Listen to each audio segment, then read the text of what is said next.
Hello, everybody, and welcome to Let the Truth Speak, where we are here to report on King Soopers' activity against the union and the union against King Soopers and employees and the whole shebang, including the strike that is about to happen here in the state of Colorado. My name is Asin Cunningham, your host for the show, and let's get down to business on what we're going to talk about today.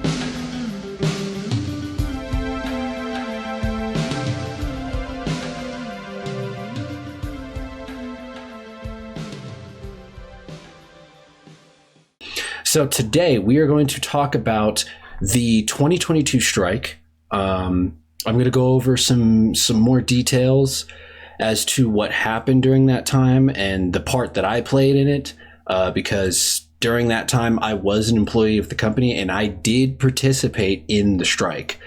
So I kind of want to maybe summarize some more details surrounding what happened in that strike. And then we're going to get into the current news 3 years later for the current strike that is about to happen again at King's. And we're also going to address some misinformation that's being reported by a lot of the mainstream media and newspaper outlets and stuff here in Colorado. There are a lot of false statements that are being made on both sides, actually, by both the company and the union. And I'm here to hopefully go through all that and hopefully help you understand, better understand what is being discussed here and kind of debunk some of these claims that are being made on either sides so that you can actually get the proper truth here. Because after all, we let the truth speak around here, not lies, not misinformation, not disinformation, and not false statements. So let's start with the 2022 strike. So as I've already stated, I was participating in the 2022 strike. I wouldn't say I was a big, gigantic voice for it, but I certainly had a voice for it. At the time, I was actually so angry and so passionate about what was going on, and I was so on board with the strike that I actually created a podcast. And the kind of the ghost of it still lingers. It still exists. I kind of want to try to revive it, but I don't know if I will. I think I'm gonna go ahead and just go all in with this format instead. But I used a platform called Podbean to put the podcast on. And originally the podcast was called The Contemplationist. And it was originally a kind of it was supposed to be a podcast that promotes open-mindedness and doing deep dive contemplation and thinking into things that aren't thought about a lot and aren't talked about a lot in society. That was the original point. And there was like a little sub series that I created with that podcast that was about King Soopers at the time back in 2022.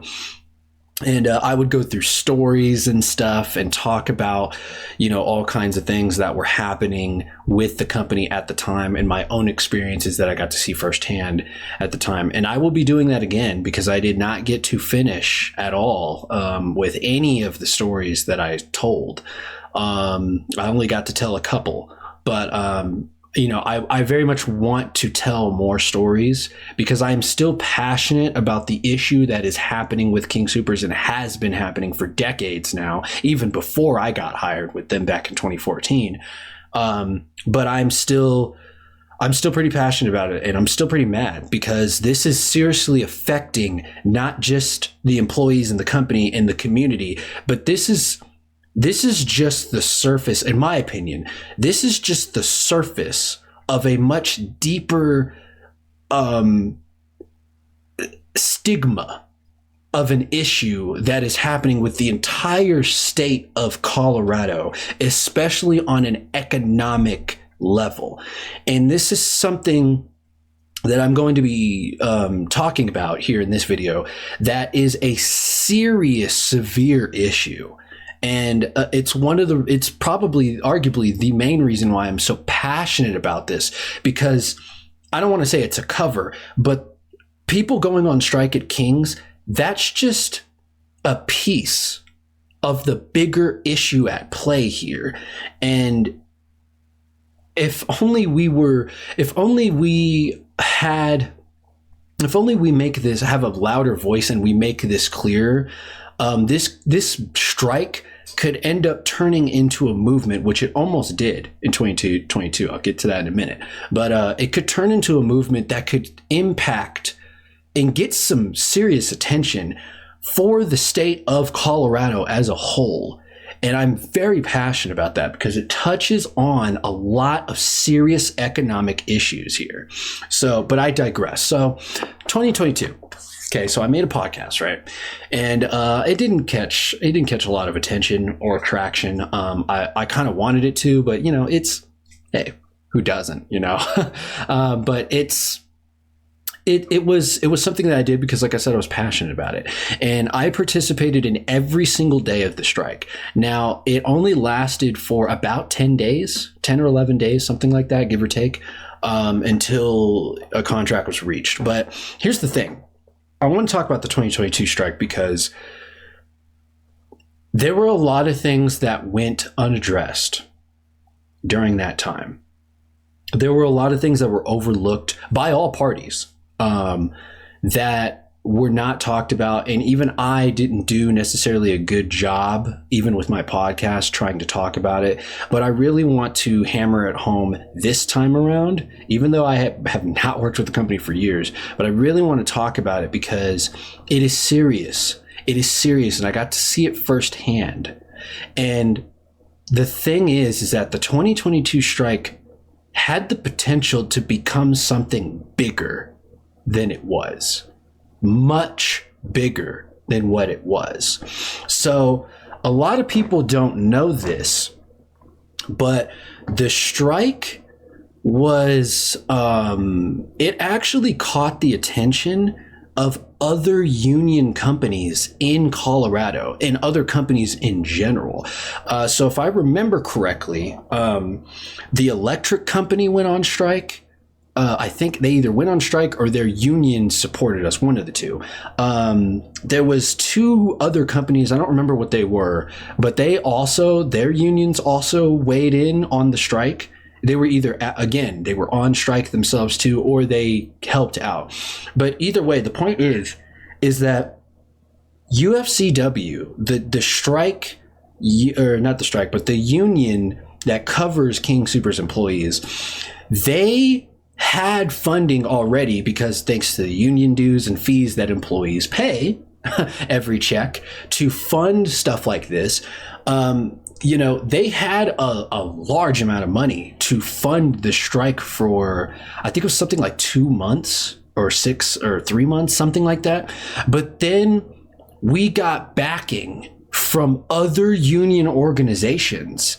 And we got funds from other union organizations that allowed us to, if we needed to extend the strike time like all the way out for like 8, I'm trying to remember, I think it was like 8 to 9 months. It was crazy. We had so much support.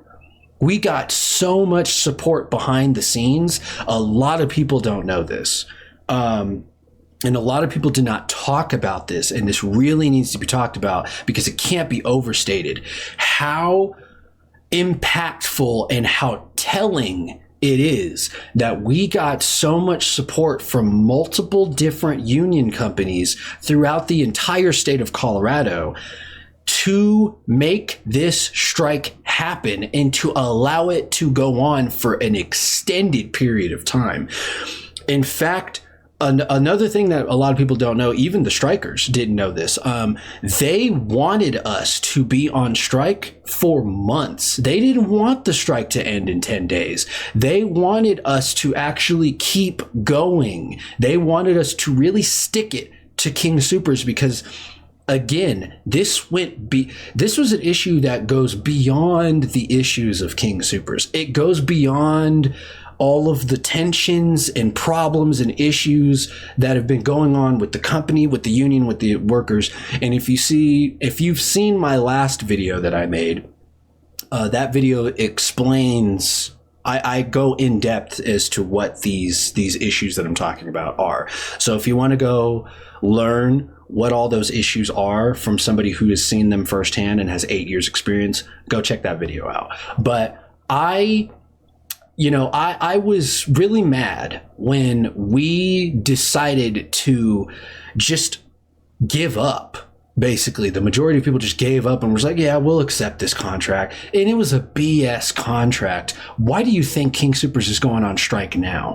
Because that previous contract from 3 years ago was outrageous. It was stupid. It was not sufficient. And I was really mad that the majority of people fell for that crap because, it was just something to try to hush us up. And here's another thing a lot of people don't know. The company added in that contract a no strike clause. What that did was that it literally barred legally. It prevented the union from allowing us and them to go on strike against the company for the next 3 years. If that ain't corrupt, I don't know what to tell you. So, that's telling. That is very telling. And this is why I was really mad at the end of the day. Like, what are you guys doing? Why did you guys fall for this stuff? And another thing is that we didn't only just get backing from a whole bunch of different union companies. We got the support of Bernie Sanders. Bernie Sanders, good old Bernie. It actually caught his attention, and he was actually going to fly. In fact, no, I think he did. If I remember correctly, he did fly down here to the state of Colorado to help address this issue, he literally wanted to attend the meetings between the union and the company, and he really wanted to know, guys, what the hell is going on here? What is happening? Why are so many people mad about this? Why are your employees, Kings, are so unhappy with you right now, and they're striking? It's been like 9 days. What is happening? Union, tell me, what is going on with the people? Why are people mad? What is happening here? Like, he really wanted to be involved in the situation. He also wanted to bring more attention to it. And it sucks because he came down towards the end of the strike. We didn't know it was the end, of course, but it was like day 7 or 8. He came down and tried to come to the table with the union, with the company. But unfortunately, days later, we accepted the bullshit offered by King Soopers. Why did you guys do that? Not only did they add in the no strike clause, but it was such a disrespectful contract because they were like, we'll give you guys, a 25-cent wage increase over the next 3 years. Guess what that means? It means we were going to get 25 to 75-cent raises every year. Not every week, not every day, not immediately. We were just going to get a gradual increase throughout the next 3 years. How disrespectful is that? Not to mention, they once again, which is something they've been doing for decades, they created a whole new benefits contract level which is the new contract that they signed 3 years ago, that only affects the current workers that have been hired within the past, 3 years at that time, and new hires that were going to get signed on going forward from there. Guess what? Everybody else that has been working for the company for 10, 20, 30 years, they're still on the previous contracts that they were given at the time that they were hired, which was decades ago. This is another issue that King Soopers has that I think actually forgot to mention in the previous video. Oops, my bad. This is another issue that King Soopers has. They have this problem where they create new, like when they make new contracts for the union and the workers, they do this thing where they let the previous contracts linger. They don't abolish them. They don't get those workers off of those contracts and automatically transfer them to the new contract. No, they actually keep those contracts intact. So it creates this, what we've internally among the union workers employees who know about this, we've nicknamed this the contract tier, if I remember correctly. And this has resulted in hundreds, well, not even hundreds. This has resulted in thousands of employees operating off of different types of contracts from different years.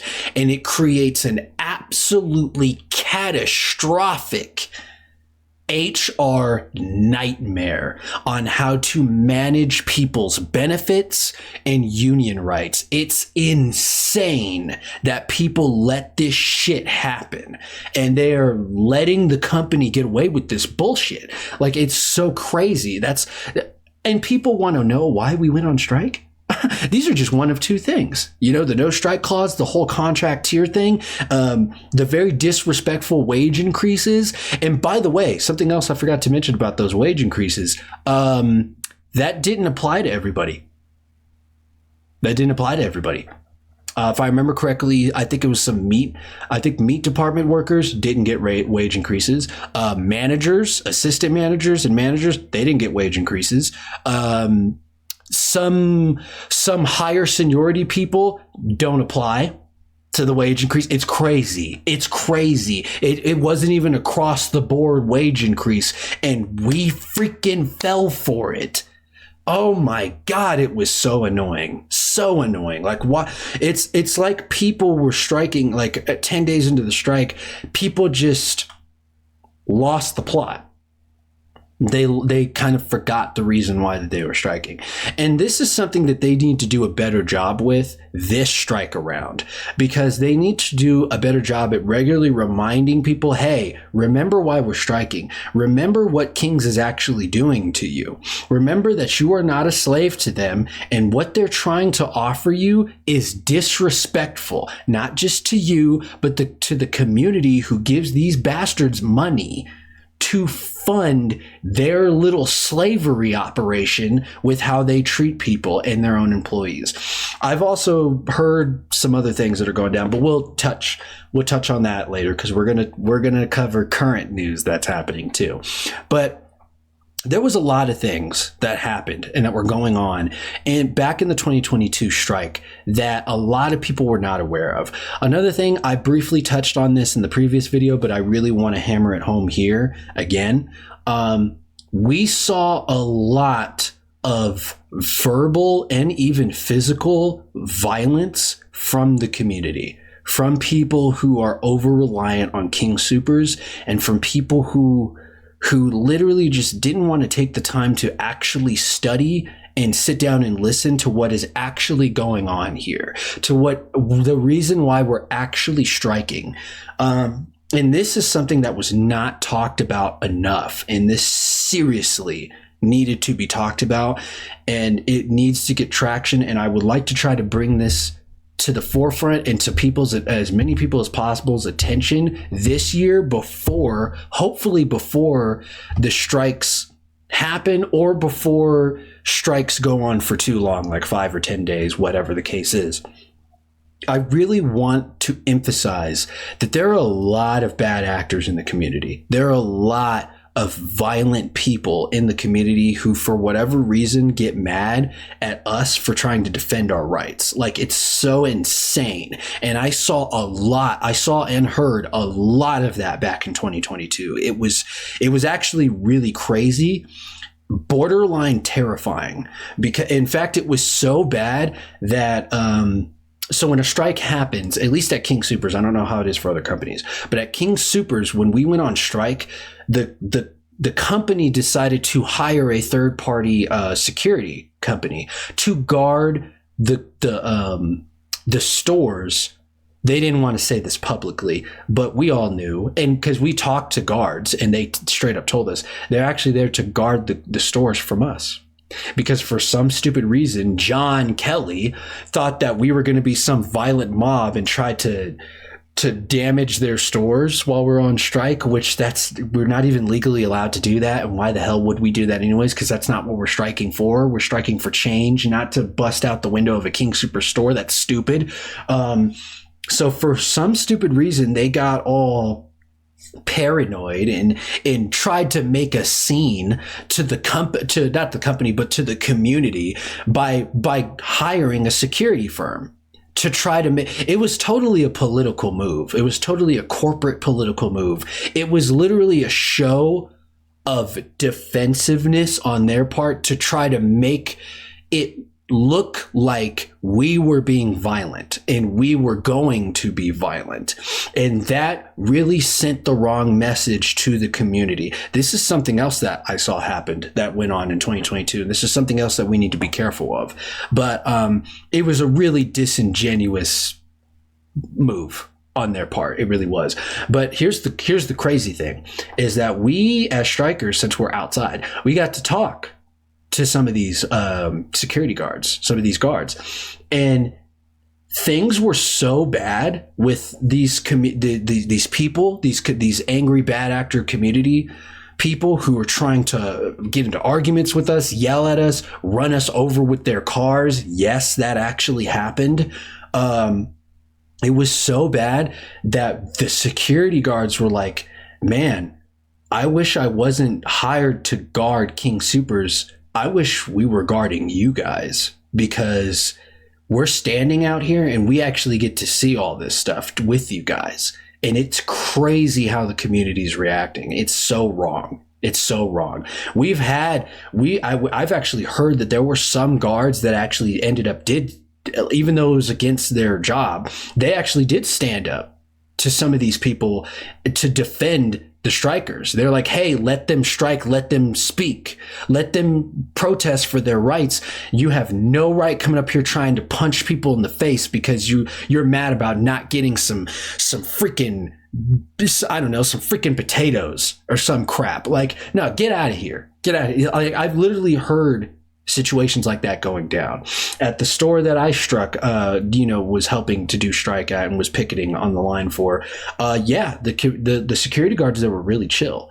The security guards that were really chill, and they straight up, a couple of them straight up told us, because I got to talk to a few of them. They told me, they were like, hey, look, I've heard about a lot of what's going on with some of these people like coming out here trying to hurt you guys. And let me tell you something. If that happens here at this store and I see it, they're gone. I'm throwing them out. I'm not, that dude was so chill, but he straight up told me, he was like, I may have been hired to guard the store, but based off of what I've seen so far since I've been down here, I ain't here to guard the store. I'm here to guard you guys. I'm here to guard all of this, not just the store, but you guys, because it's crazy what's happening here. So many guards said that. It's wild. So take it from me, somebody who has actual experience and has been in a King Soopers strike before.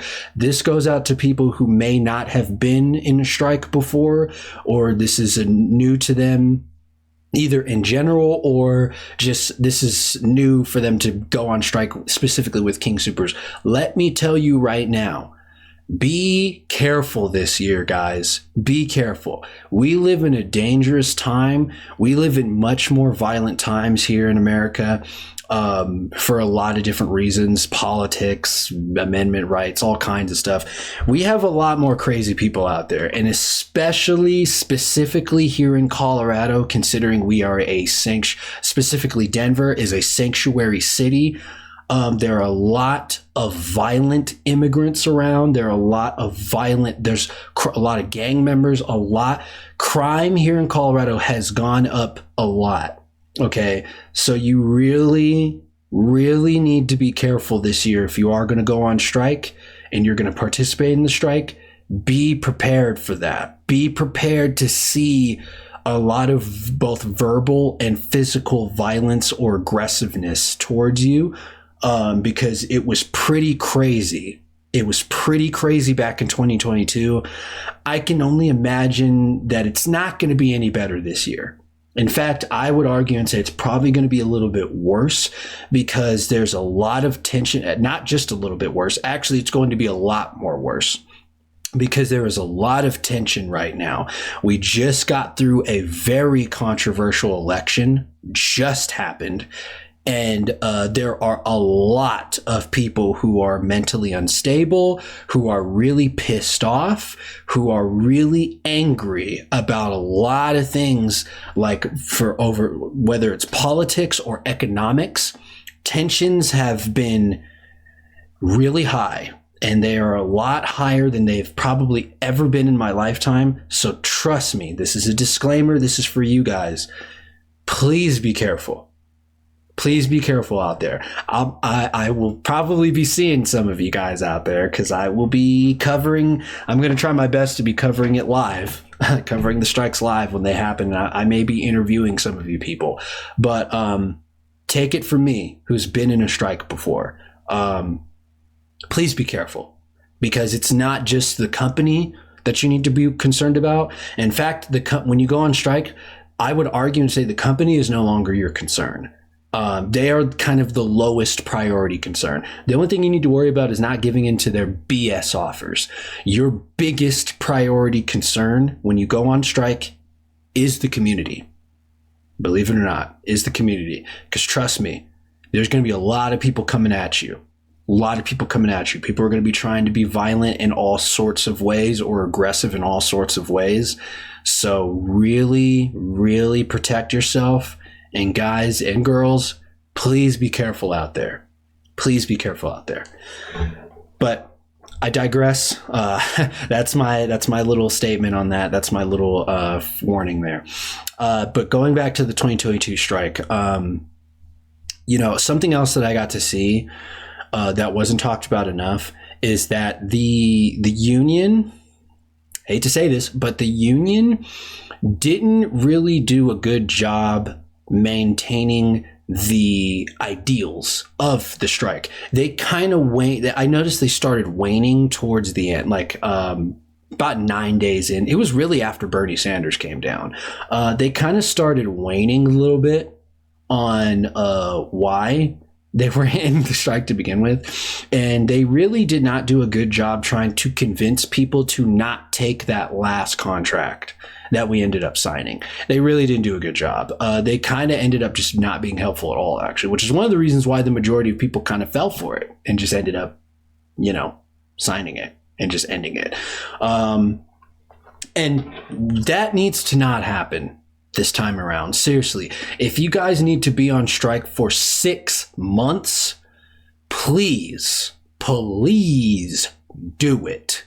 King Soopers has been patronized enough. They have gotten away with way too much shit. It is about time they seriously paid the piper. And this most recent stuff that they've been doing with these offers and even the statements that John Kelly's been making, we'll get to it in a minute, are just so outrageous. They're so rage-inducing, and they're quite frankly really disrespectful to the point where, like, seriously, this time around, don't be picketing for 10 days. Be out there for a long time. I will be out there with you. And I don't even work for the company, man. I will be reporting on this every dang week if I have to. You know what I'm saying? Like, that's no. We need to stick it to King Soopers this time. We need to show the community and show the company that we're freaking serious about this. They need to stop doing a lot of the things that they've been doing.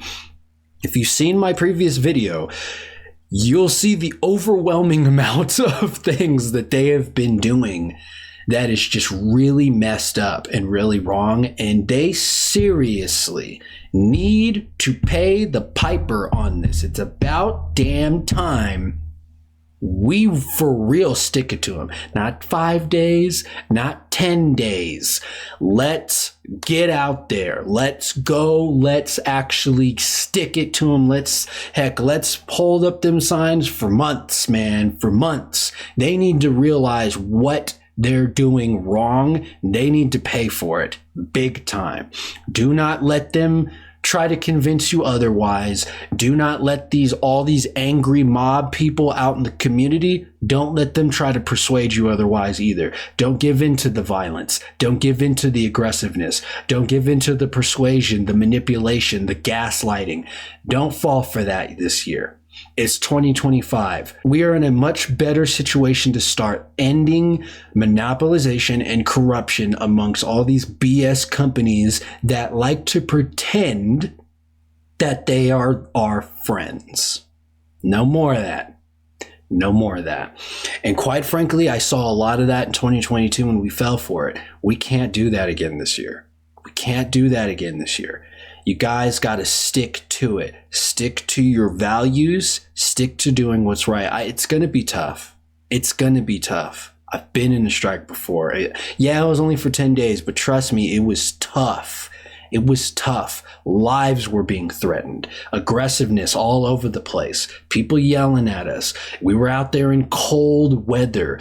We're talking 0 to 2 degree weather. We had to bundle up. We had to get hand warmers. There were a few days, luckily not a lot of days, but there are a few days where food was a little bit of an issue. You know, like, hey, invest in getting a lunchbox, man, getting a little, something that may be able to help keep your food warm so that you can have warm food. Bring some granola bars, some honey. Start looking into foods that can actually help keep your body warm. Okay, because there are foods that can help do that. Granola, honey, ginger, sweet potatoes, anything that makes your digestive system take longer to digest. Foods like that will help your body stay warm, because when your body's digesting, it's generating thermodynamics. It's generating heat. So really look into stuff like that and really be prepared this time. Start making some hot tea or something. Even if you're not a tea drinker, just start getting some kind of warm drink. Coffee, caffeine. Don't go too crazy with it, but caffeine also helps with thermodynamics. Or energy drinks. Go prepared. Go prepared. Trust me, this is coming from somebody who's been in a strike. Go prepared, because Colorado weather, it can be brutal. It can be brutal sometimes. And you're going into a strike during wintertime. Go prepared. Be prepared to get a jacket. If you don't have a jacket, buy one. Go to the ARC thrift store or something. Get a cheap little jacket. Make sure, feel it out, try it on. Make sure it's thick enough. Get some gloves. Get some boots. If you have to, or get some high heel, or not high heel, but high top shoes or something, so that snow's not getting inside your shoes.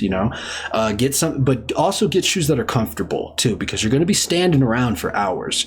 Invest in some shoe soles if you have to. Like, get something that will help you, weather it out. If you have to, also invest in maybe getting some headphones, a Bluetooth speaker, whatever. Because this is another thing I want to touch on when it comes to what I saw back in the 2022 strike.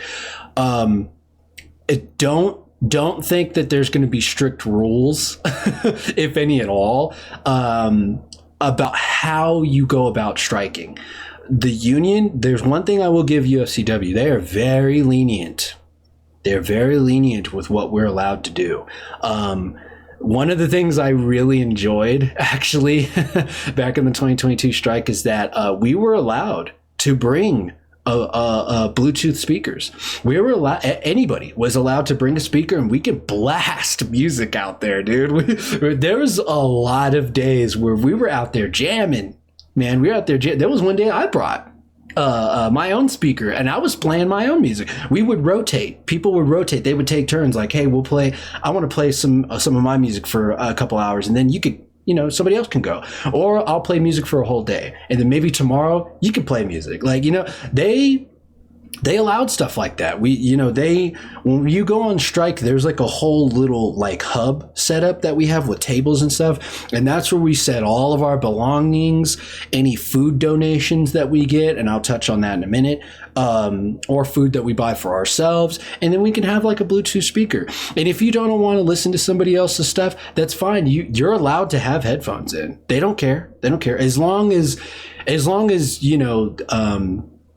it doesn't interrupt the ability to communicate too much. Like, yeah, you could get away with wearing 2 headphones, but make sure you're in a position where somebody can at least tap you on your shoulder and be like, hey, somebody's calling you. You know what I mean? Or hey, you can, your position, your post is shifted out. Because that was another thing of how strikes work. So there are posts.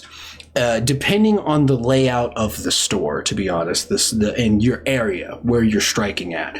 But, typically there are little posts. You can kind of, they don't necessarily have like solidified time frame. They kind of do, but it's not like scheduled shifts, if you know what I mean. Like it's very kind of free flow. It really kind of is.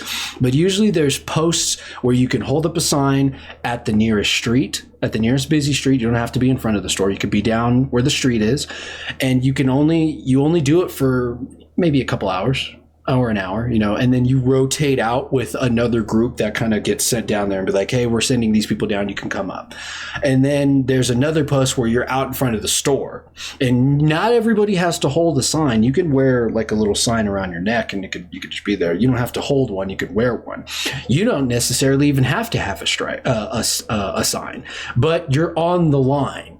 There's a line, the picket line, you're not allowed to cross. And technically that line, if I remember correctly, it's the King Soopers property. So you're not allowed to go into the store. You're not allowed to go past a certain point, a line, onto King Soopers property. But you are out there in front of the store. You're not in the parking lot, but you're in front of the store, and you're out there and you're helping. You're either on break or you're out there with the crowd. You're out there with the strikers because you're scheduled to be there. Otherwise, it's kind of free flow. And you can communicate. You can let strike leaders know, like, hey, I don't want to go picket out on the street, or hey, I don't want to stand in front of the store. They're very reasonable. You can do a lot of things. But real quick, I think the last thing I want to touch on when it comes to the 2022 strike, that this is something else that was not talked about enough. I did mention that we saw a lot of violence and stuff, but I want to talk about the other side of the spectrum. We saw a lot of support. We saw a lot of love. Seriously, the amount of support we saw from the community was breathtaking. It was breathtaking. So if there's anything to kind of deviate your mind away from the worries of the violent people and aggressive people that I mentioned earlier, take this to kind of help counteract that. We saw more support than we did aggressive people, way more. It's no contest. It was completely overshadowed. I can't tell you how many times within a single day where we had people, and some of these people were regular shoppers that we got to see and interact when we were working inside the store, and we may have either befriended or they liked us or whatever, people that we got to see regularly. Not all of them were regular shoppers, but some of them were. But we got to see people just come up and literally give us food, and tons of it. And it would be multiple times in a day. There were people that did whole huge catering orders from Santiago's, from Little Caesars Pizza, Blackjack Pizza, Domino's Pizza. There was people that brought a whole bag of snacks like granola bars, fruit bars. We got so much love and support and donation. People brought us like a whole keg of freaking it was like coffee or something. I don't think I was there, but like somebody brought us like a whole thing of coffee or something like that. And some people checked in on us multiple times in the day to make sure they would give us fresh, hot food to keep us warm. Like, it was crazy how much support we saw. So if you're somebody who maybe might be struggling to bring some snacks or something to work, or not to work, but to the strike, I mean, I guess it is work. It's you may not have to worry, because, man, the amount of support. I know the economy's gotten a lot worse since 2022, so I could be wrong about this, but based on my experience, the amount of support I saw back in the 2022 strike, it was phenomenal. It was phenomenal. There's really not a lot to worry about. You're going to get so much food. You're going to get so much food. And hey, I'm going to tell you right now, if I can do it, you might see me come in with some food too. Because I know, as somebody who's been in a strike, I know what it's like. Some people might depend on that stuff. So you might see me come in with a couple burritos, to hand out, maybe some home food cooking that I've made myself, which that is something we got to see. That was somebody who made like this whole dish for us. They brought us paper plates and bowls and stuff. It's great. Dude, it was crazy. It was crazy. The amount of support that I saw from the community was wild. It was wild. And definitely lean into it. You're not barred from accepting donations. You're not, as far as I know. And I hope they don't change that rule this year. But through my experience, we are allowed to take anything that the community decides to give us to help us through the strike. Heck, I've seen some people who literally gave us money. Dude, they came out like, hey, here's $5 for you. Here's $5 for you. It doesn't matter how small it is. The person actually was like, here's money. That was somebody who gave the union leader, because we get union leaders who are in charge of each store, and they're kind of like our managers, so to speak, and kind of help manage the times and stuff and shifts and make sure everybody shows up on time and all that stuff. And they'll give the union leaders like whole like large gift cards and stuff. Be like, hey, spend this on for everybody. You know what I mean? There's like $100 gift card, $200 gift card. Like, it's go buy something for everybody. Like, dude, the amount of stuff I saw was wild, dude. So really lean into that and really keep that in the back of your mind. Like, yeah, there's going to be a lot of aggressive people, but there's going to be a lot more nice, compassionate people who are going to also support you out there. I saw a lot of that in 2022. I really think you're probably going to see that again this year. Lean into it. There is one more thing I want to say. This year, make sure to properly communicate with the union on what exactly you want to see changed, what exactly people are mad about. And actually, I would argue to say, not necessarily behind the union's back, but without the union's approval or without going to them for permission, I would say get together on a personal level, just among the employees. Doesn't have to involve the union, just among the employees. And I suggest, maybe if the union leaders could take notes of this, but I would suggest actually printing out a list or something, or maybe doing this over an app, like maybe make like a Google Doc or something where everybody can sign in and actually fill it out themselves. Do something that allows you to get some kind of like poll, some kind of poll that kind of gets an idea of what all everybody's angry about with the company and what they want change. Maybe like, what are maybe ask this question to everybody, like, what are the top 3 things that you're mad about with the company or what you want to see change? And make like a poll for it and have everybody fill it out, and then gather all that up. The union leaders gather all that up, or strike leaders gather all that up, and then take that to a union rep and be like, hey, if possible, give this to Kim Cordova, or give this to somebody up there with the union in UFCW so that they see this, and do this for all the groups across all the stores. I really think this should be done this time around. I really think this will be effective, because there needs to be some kind of communication this time around, unlike last time, where there's not a disconnect okay, between the union and the employees, so that you guys are all on the same page about fighting for the same thing. Because that was something that really ruined the 2022 strike movement, was that there was a disconnect there between the strikers and the union. And thanks to that disconnect, it really played a part in disrupting and, quite frankly, ruining the strike. It could have been so much bigger than it was, as I've talked about already. Like it was so big that it could have been. This is my real belief. It could have been a strike. We could have used the strike as a stepping stone to help address to our state government that we have a serious problem with the economy and the cost of living, and why and question why the government is allowing all of these companies to come into Colorado and underpay us for work.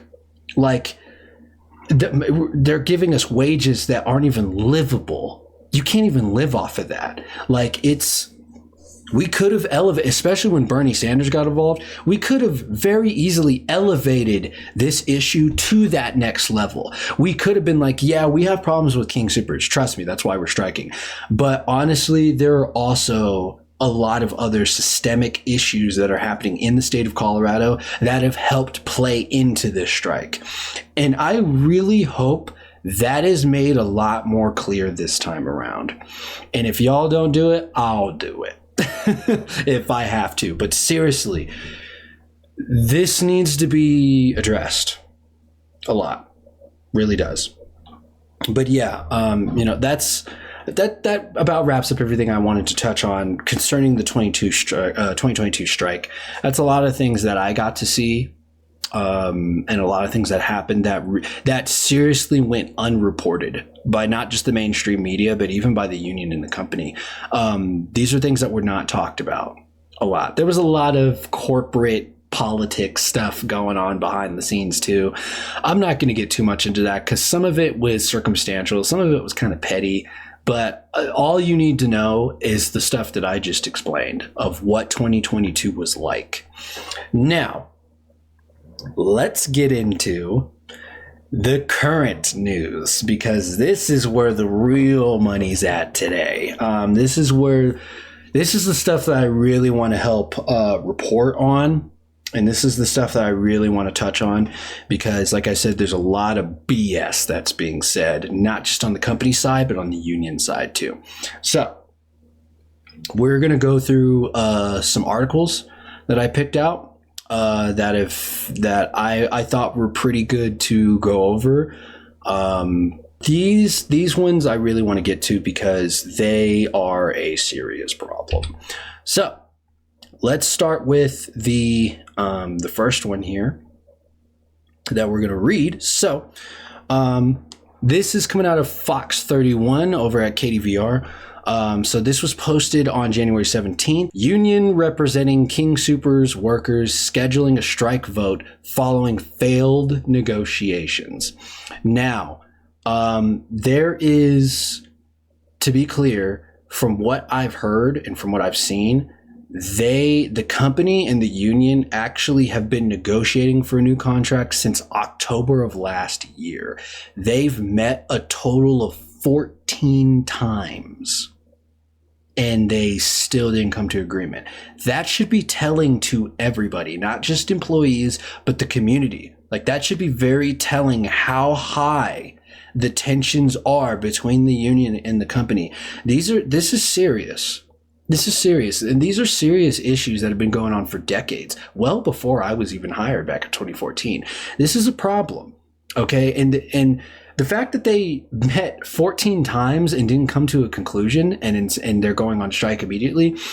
Another thing that should be telling people is that the last strike was unsatisfactory, and there are a lot more deeper issues at play here. But let's continue here. So around 10,000 King Soopers employees are getting ready to vote on a potential strike following failed contract negotiations with the grocer. The previous contract expired at midnight, January 17th, 2025. So that was 9 days ago. As of the recording of this video. According to the union, the non-strike clause is no longer in effect and leadership is currently scheduling strike votes. Now, let me explain what that sentence meant. I actually talked about this a little bit in the previous video, but let me explain it again here. What they're talking about here, when it comes to this the non-strike clause. So a lot of people don't know this. Even some of the workers don't know this. But in the previous contract that they tricked us into signing back in 2022, they added into the contract what is called a non-strike clause. And what that did is that it legally binded us employees and the union from striking again within the next 3 years. So within the duration of the contract. As far as I know, correct me if I'm wrong, but as far as I'm aware, the company has never done that before in any of the previous contracts that they've done with the union. This was the first time they added in a non-strike clause. That's very telling. It should be very telling too. So that was a pretty big slap to the face. They were like, we're going to give you this BS offer that's quite frankly an insult, a slap in the face to everybody. We're going to offer you wage increases that aren't even across the board. It's only specifically for certain people. Oh, and by the way, you're not allowed to fight against us for the next 3 years. And we somehow fell for that? Like, come on, guys. This is the reason why this channel exists. This is the reason why I'm doing this. Because there needs to be a better communication system to really explain to people how the company is actually screwing you over, and you really shouldn't be falling for this, okay? And there's a lot of misinformation, disinformation, and lies that we're about to get to. So that's what the non-strike clause is. Votes have not yet been held to authorize a strike, but those votes could be announced as early as Monday, UFCW Local 7 said in a statement. Now, of course, some of this stuff is a little outdated. Like I said, these are reports from 9 days ago. It's already been confirmed that strike votes are happening. They are going to do a strike vote, and they've even already have announced that the union has announced that they are for sure going on strike. They've announced this before they've even seen the results of the strike vote. They are for sure going on strike. So the strike is happening. You're hearing it here. The strike actually is happening. We are about to get a 2025 strike confirmed. Contract negotiations began back in October, as I just explained. Since then, the two sides have met 13 times, 14 times now, a little outdated, but have been unable to reach a deal. Thursday night, King Soopers offered up its last, best, and final terms. Now, let me tell you something about that last, best, and final terms. I kind of regret not taking a picture of it. It was like a on-the-spot decision that I made because I thought it was so insulting. But I actually got to see that offer. I got to see the actual paper for it, thanks to an inside source that I'm not going to name. But I got to actually see their offer, and I got to read it. And let me tell you, so I wish I took a picture of it so I can bring it up here on this video, but I can't. Maybe I will be able to in a future video. We'll see. So hold on that, but we'll see. But I digress. I got to read that offer, and boy, oh boy, it is insulting. It is very, very insulting for a lot of different reasons. They are now... let me tell you this. One of the things that they're doing is that they are now offering to put in the contract that they should have put in a contract decades ago. They are now caring about things that they should have cared about decades ago. They are now making offers for things that should have been a thing already decades ago. And it is very, very freaking insulting that they're gonna wait till now to start trying to pitch us for. Like, oh my, it's so insulting. Of course, anybody in their right mind, if they see that offer, of course they're going to be like, oh no, we reject this bull crap. We're totally going on strike. Let's continue here. See, I'm already getting mad. It's a very rich offer. It's over $4.50 over the course of the contract. See, this is what I was just talking about. It's really, guys. It's a best-in-class healthcare package that's complete BS, as well as a strong pension. King Soopers president Joe Kelly said, "Screw you, Joe Kelly." And I just realized I've been calling him John this entire time. Who cares? I got your name wrong. You don't deserve it. Screw you, Joe Kelly. Let me address this little... Let me tell you something. Best-in-class healthcare package? That is a literal straight lie right there. How can you sit here and say it's a best-in-class healthcare package when you're literally deducting healthcare package funding to take that money to try to drive your $4.50 wage increase you're not even going to get in one go. You're getting it over the course of the next 4 years.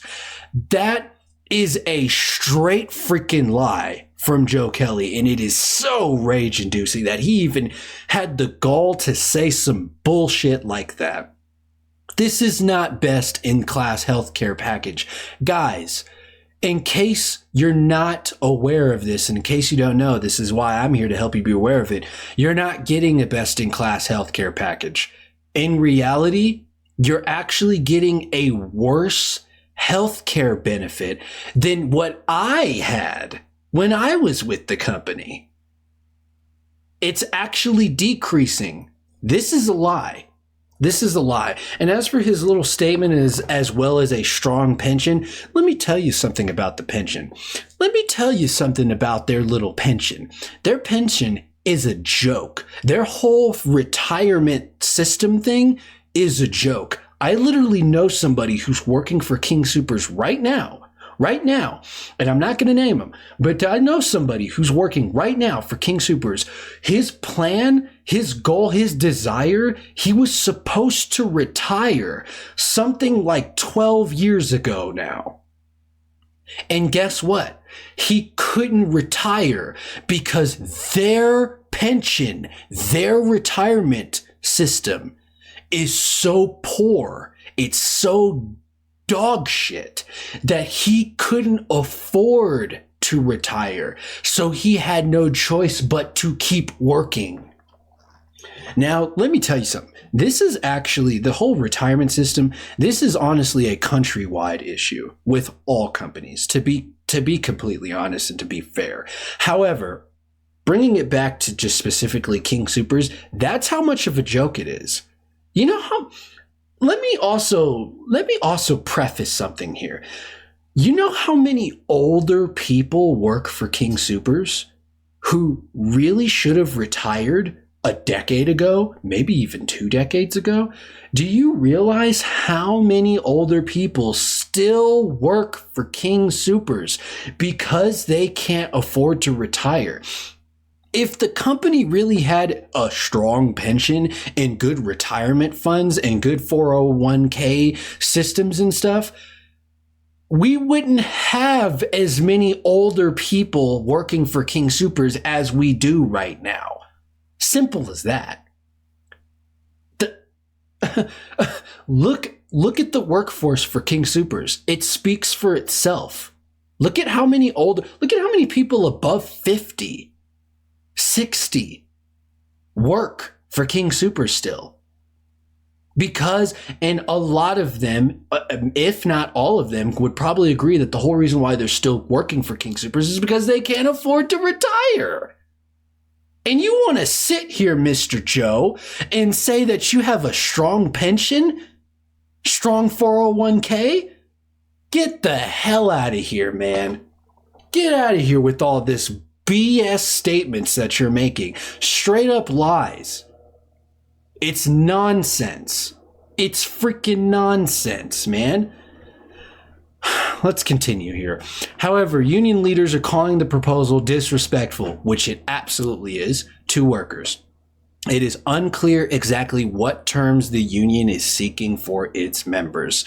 This sentence right here touches on an issue that I just talked about in my previous video when it comes to the union problems. And unfortunately, it looks like Fox 31 has caught on to this. And this is why I'm hoping I can help kind of alleviate this. But I really hope that the workers who go on strike really do a good job at trying to communicate a little bit more with the union about issues. Okay. The whole reason why this sentence even exists is because I can tell already, most likely it's because the union is already right out the gate disconnected with the workers. There's not full connection here. There's not full unity going on here. And because they're making the same mistake. They're making the same mistake that they did before, that they always make. They're playing their hand, the same hand too many times. They're playing their own agenda. Not that their agenda is 100% wrong. After all, they are fighting for the workers. But it's that they're leaning too heavily into their own idea of what they think should be the right thing for the workers. And they're not listening enough to the workers. People need to come together. You guys need to come together. Seriously, you need to come together so that sentences like this aren't stated, in news reports, because it's pretty clear that there's probably at least a little bit of disconnect going on here. And I'm telling you, man, there needs to be dialogue here. There needs to be dialogue here, because trust me, if UFCW can get 100% connected with the employees, this strike is going to kick off majorly, and it can be successful. Just be on the same page. Let's continue. The company clearly has the money to pay workers what they deserve and to address safety problems. Safety problems is huge. Disappointingly, the company is just unwilling, which they are. They've actually been unwilling to do a lot of things. Once again, if you've seen my previous video, I touch on this. But they've been unwilling to do a lot of things for many, many, many years now. So far to do the right thing. UFCW Local 7 President Kim Cordova said, and very well said, the offer from King Soopers is valid until January 31st. And I don't think anybody cares, because nobody should take that bullshit offer. Nobody should take it. Man, I wish I took a picture of it to show it to you, because then I can go through it and really show you guys how crazy insulting it is.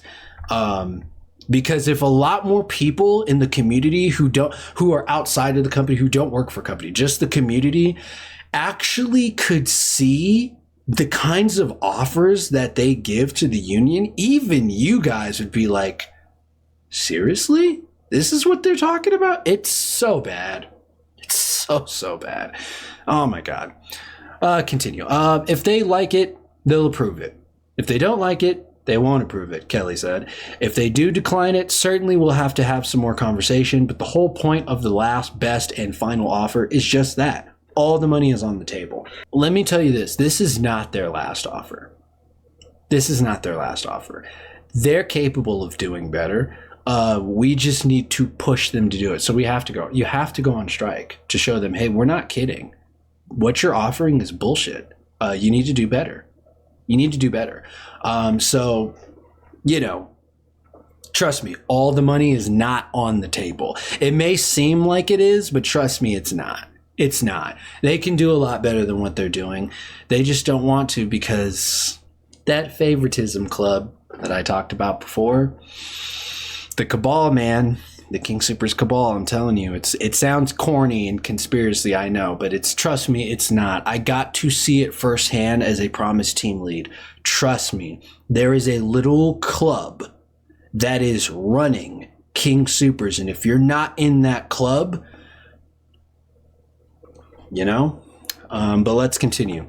It is possible union workers could vote to strike before the January 31st deadline, which, again, has already been confirmed that people are.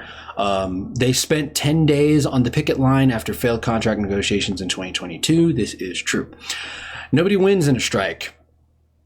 As a matter of fact, I'm more concerned for our associates because when they take them out on strike, a lot of them causes, there's a typo here. It causes, they did not do a good job typing this up. It causes a hardship because they don't get paid. Kelly said this. Oh, I've been waiting to cover this. This is another really bullshit statement by John Kelly. This is so aggravating. This is once again a completely false statement. Warning, red lights flashing here. Let me tell you, please, I hope people see this. Let me express to you, this is not true. This is not a real statement. He is totally fucking lying here. He is totally lying here. It is absolutely false. When you go on strike, the union does pay you. Let me tell you something, actually. This is another little tidbit about the 2022 strike. When we went on strike, fun fact, everybody got paid a large amount of money. Dude, I was getting paid more money than what I was getting paid by the company when I was working for them before we went on strike.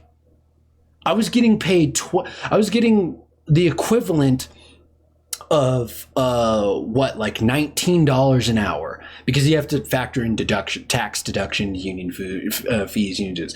The gross hourly income that I had was $21.50 an hour.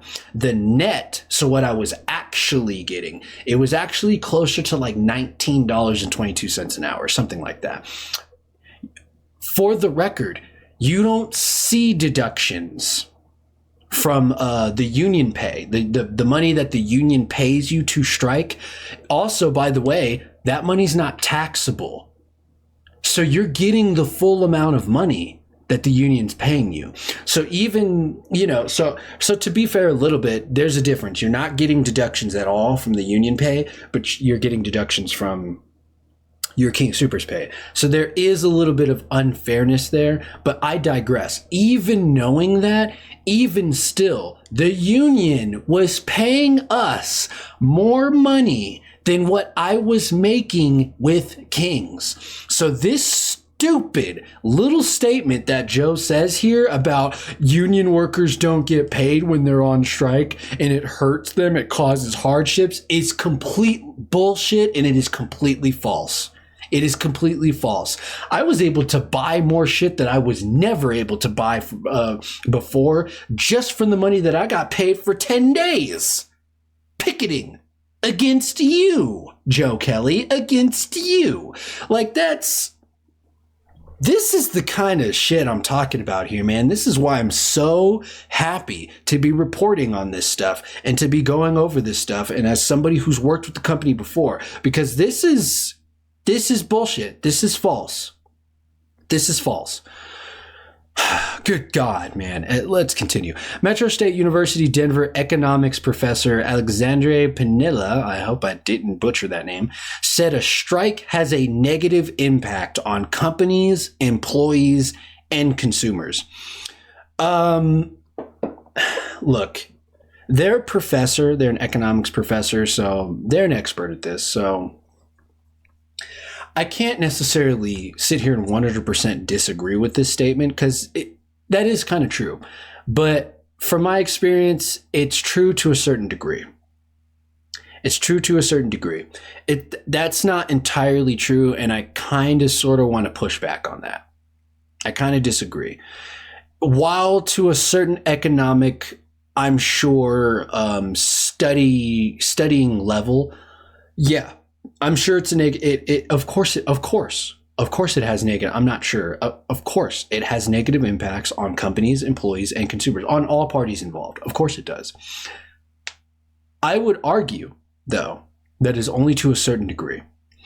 If anything, strikes are highly useful, not for economic purposes per se. It is actually a lot more useful for more of, not necessarily it is good for social, but it's more for a rights, workers' rights, your rights as a human being, to prevent slavery, to prevent monopolization, stuff like that, corruption, favoritism, punishment for companies that show too much greed. Like, yeah, it does hurt consumers, but at the same time, we need a balance of power. We need checks, kind of like our own government. We need checks of power here. We are the ones that do those checks. So when it comes to rights, amendment rights, state laws, worker rights, all that stuff, that is where the whole point of strikes come in. That is where the real power and usefulness comes in. Of course, it has a negative impact, economically speaking, on companies, employees, and consumers. But that's not the point of strikes. There absolutely could be an argument be made of that, and I am making that argument. And that's why I kind of want to push back and disagree with Alexandre here, because the thing is that they're looking at it from strictly from an economic point of view. It just says they're an economics professor. So that's why I don't necessarily disagree with them on the economics part of it, but that's not what the main point of a strike is. The strike is a punishment for going against your rights, for having too much greed, and for having too much monopolization and bad business practices. That has nothing to do with economics. Just saying, So I don't think, and this is where I disagree with Fox 31 on this. That was kind of a bullshit statement to put into this report here, because that isn't an entirely fair statement to make for situations like this, because economics is not necessarily the main goal of a strike. So, it's a little BS there to even bring that up. Let's continue. As a consumer, you should be concerned because of grocery store owners, the shareholders, the leadership know that consumers still need to buy goods. So therefore, they are more likely to pass that increase in cost on to the consumers, Padilla said. That also is a statement that is not entirely true. And this is where kind of the outdateness of this article comes in. They touch on this in a later article that we're about to get to. It is already confirmed, the company already confirmed, that they are making their offers without increasing the cost of the consumers. Which is telling. It goes back to what was said earlier in this article of what Kim was saying about how they clearly have proven that they have enough money and capital to actually do better with the wage increases. Like, they actually can do better with their offers. They have the money to do so.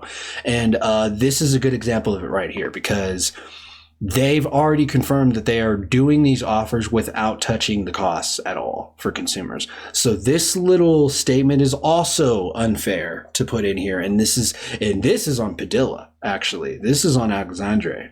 This is not fair to say. It's not fair to apply this to this situation. It's hard to tell if this quote was aimed specifically at the King Soopers union situation, or if this was just a statement that they said just broadly, like just in general, in terms of economics, because once again, they're an economics professor. So I want to go ahead and lean on saying Fox 31 once again is not right for adding this little bit in here, because that's not entirely applicable to this specific situation here. It's not true. Moving on. According to Padilla, retail strikes can also mean empty store shelves and poor customer service. Now that can be true. That can be true. But it is not once again, it's not entirely true in the case of King Soopers. Because let me tell you something else that I saw back in 2022 during the strike. You know what King Soopers responded with when we all just walked out?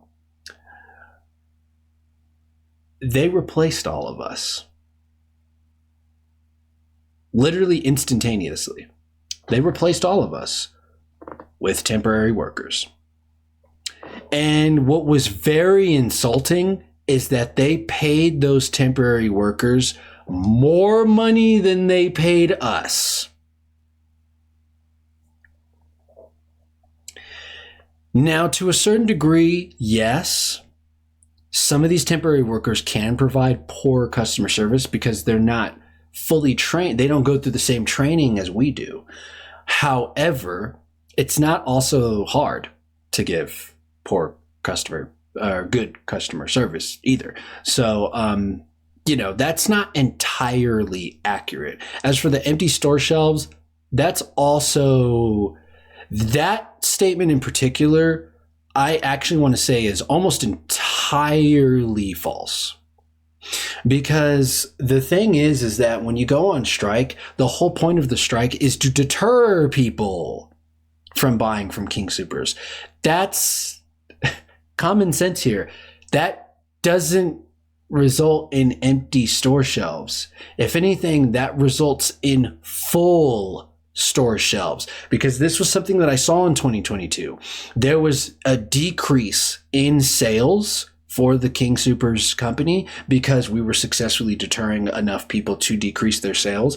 Therefore, because I got to talk to one of the managers who actually did not participate in the strike. He actually respected us for the strike, but he just chose to stay and keep working for the company because he had his own plans. He wanted to work up through the company into higher up to try to change the company from within. It was a noble and respectable movement, and I respected his decision for that.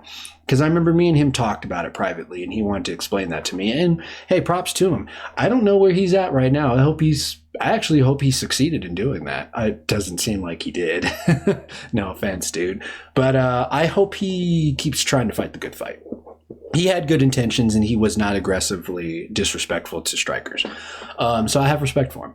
But that was the cool thing. Since we were in good standing, I got to talk to him about how it was like on the inside while we were on strike, because I was curious. And one of the things he told me was that there was barely anything to do on all 10 of those days because sales decreased. So they didn't get empty shelves. They actually had an overabundance of product.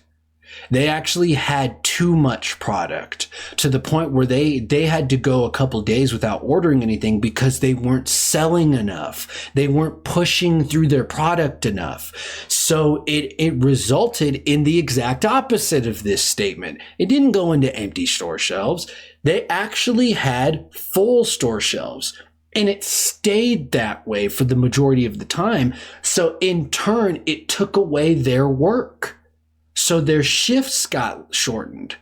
And if their shifts didn't get shortened, there wasn't much to do. They were just in there sweeping floors, maybe tidying up some tables, some walls, maybe doing some rotation work. That was it. I heard that they had to throw out some stuff in produce because they weren't selling it quick enough. So this little statement here is not entirely accurate. And it's very interesting because this is coming from an economic professor, somebody who's supposed to be an expert in this field.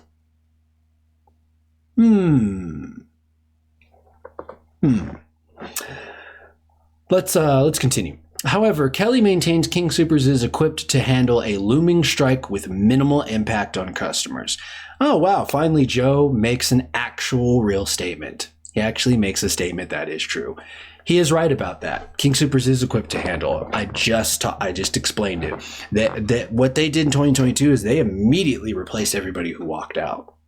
So once again, like Kim just pointed out earlier in this little article, they're more than equipped to actually do better than what they claim is their final best offer. It's insulting, man. It is insulting.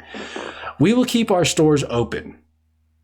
They did that last strike. Unfortunately, the disruption the picket lines cause in front of our stores, it's a distraction to our customers, and we feel bad about that. Well, if you feel bad about that, Joe, why don't you stop treating people like shit? Have you considered that? Why don't you stop soft retaliating or disguised retaliating against people that you don't like? Why don't you try to get rid of this little cabal club that you have going on in your own company? Did you think about stuff like that? Why don't you actually spend money to address the 93.8% turnover rate that your company has because of all of these bullshit, false, mismanaged policies and employee programs that you keep trying to dish out disrespectfully? You ever think of that, Joe? You ever think of that? Let's continue. When asked if the cost of increased wages would be passed on to the customers, Kelly responded, "Absolutely not." Kelly said, "We actually make less money today than we did 10 years ago, based on the prices that we have lowered." Let me be the first to say that I highly doubt that that is an accurate statement. I highly doubt that they make less money today than they did 10 years ago.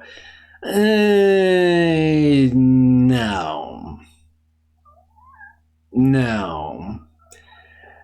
There's been a lot of inflation in the past 10 years. And they have absolutely 100% raised their prices since then. So,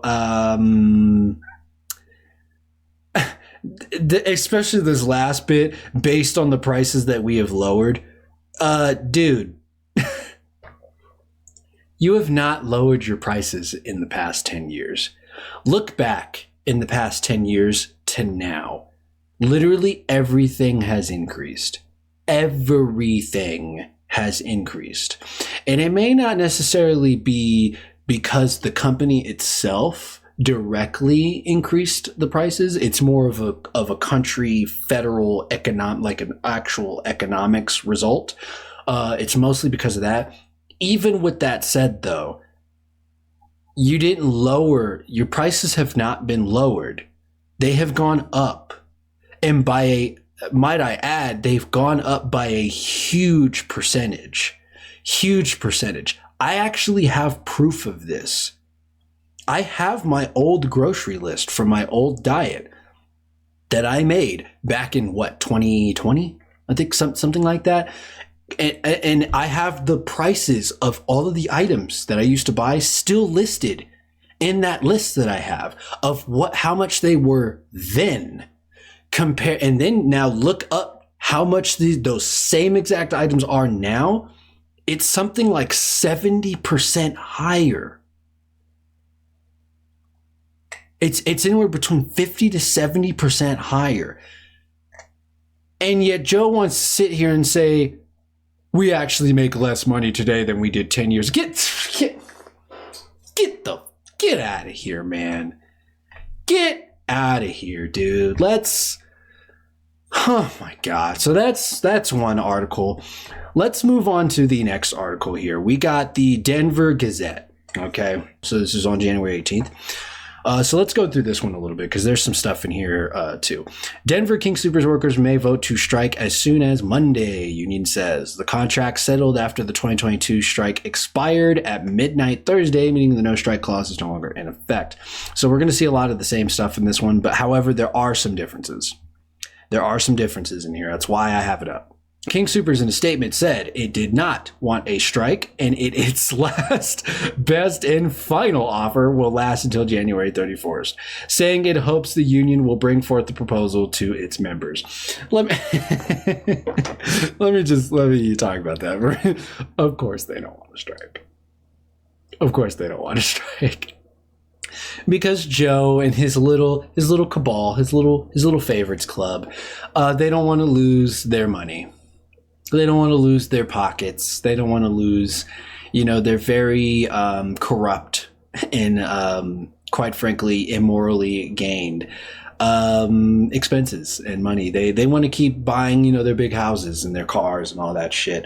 They want to keep. Of course they don't want their slaves to go on strike. Of course they don't. And as for the little comment where they said, hopefully the union will bring forth the proposal to its members, I can tell you right now, thanks to inside sources, they have.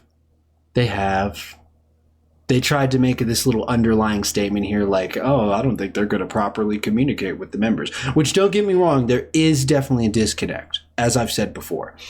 But it's been communicated pretty well so far. So, a little bit of a sus statement there. Moving on. Unfortunately, the union's refusal to do so shows a lack of respect for our associates who pay their dues in our communities, who depend on us for access to fresh food and other essentials, King Soopers said in a statement. Good God, Joe. Oh my God. What? This guy, he just can't go 5 seconds without lying. Like, oh my God, bro. Look. Yes, there are communication issues for sure, and a little bit of disconnect between the union and the employees. I've already explained that a good I want to say maybe a fourth of the reason why they do have poor communication is because you, Joe Kelly, you and your little club like to interfere on communication between the union and the employees.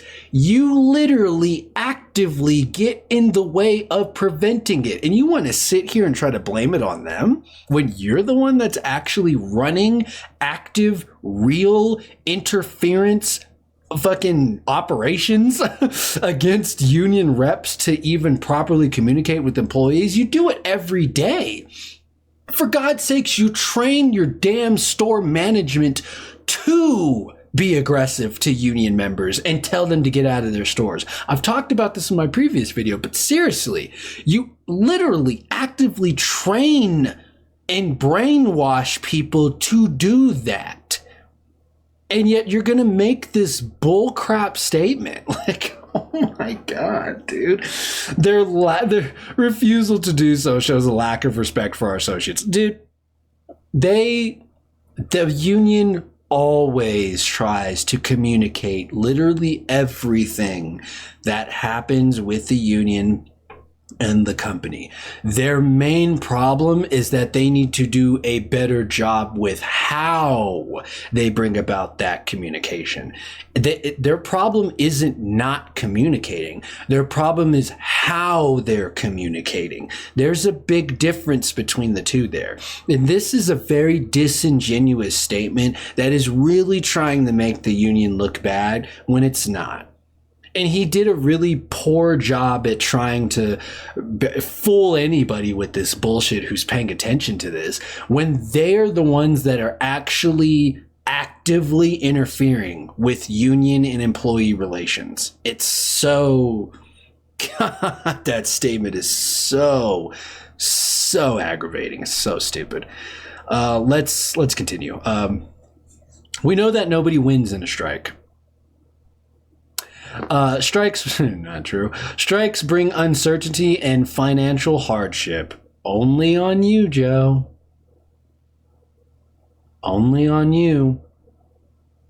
As I've already addressed your little BS statement in the last article, I don't know what kind of marijuana you're smoking, bro, but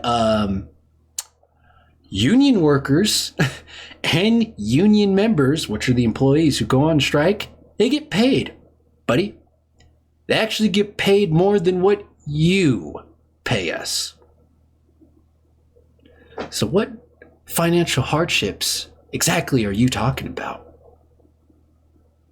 pretty sure you're only talking about yourself here, dude.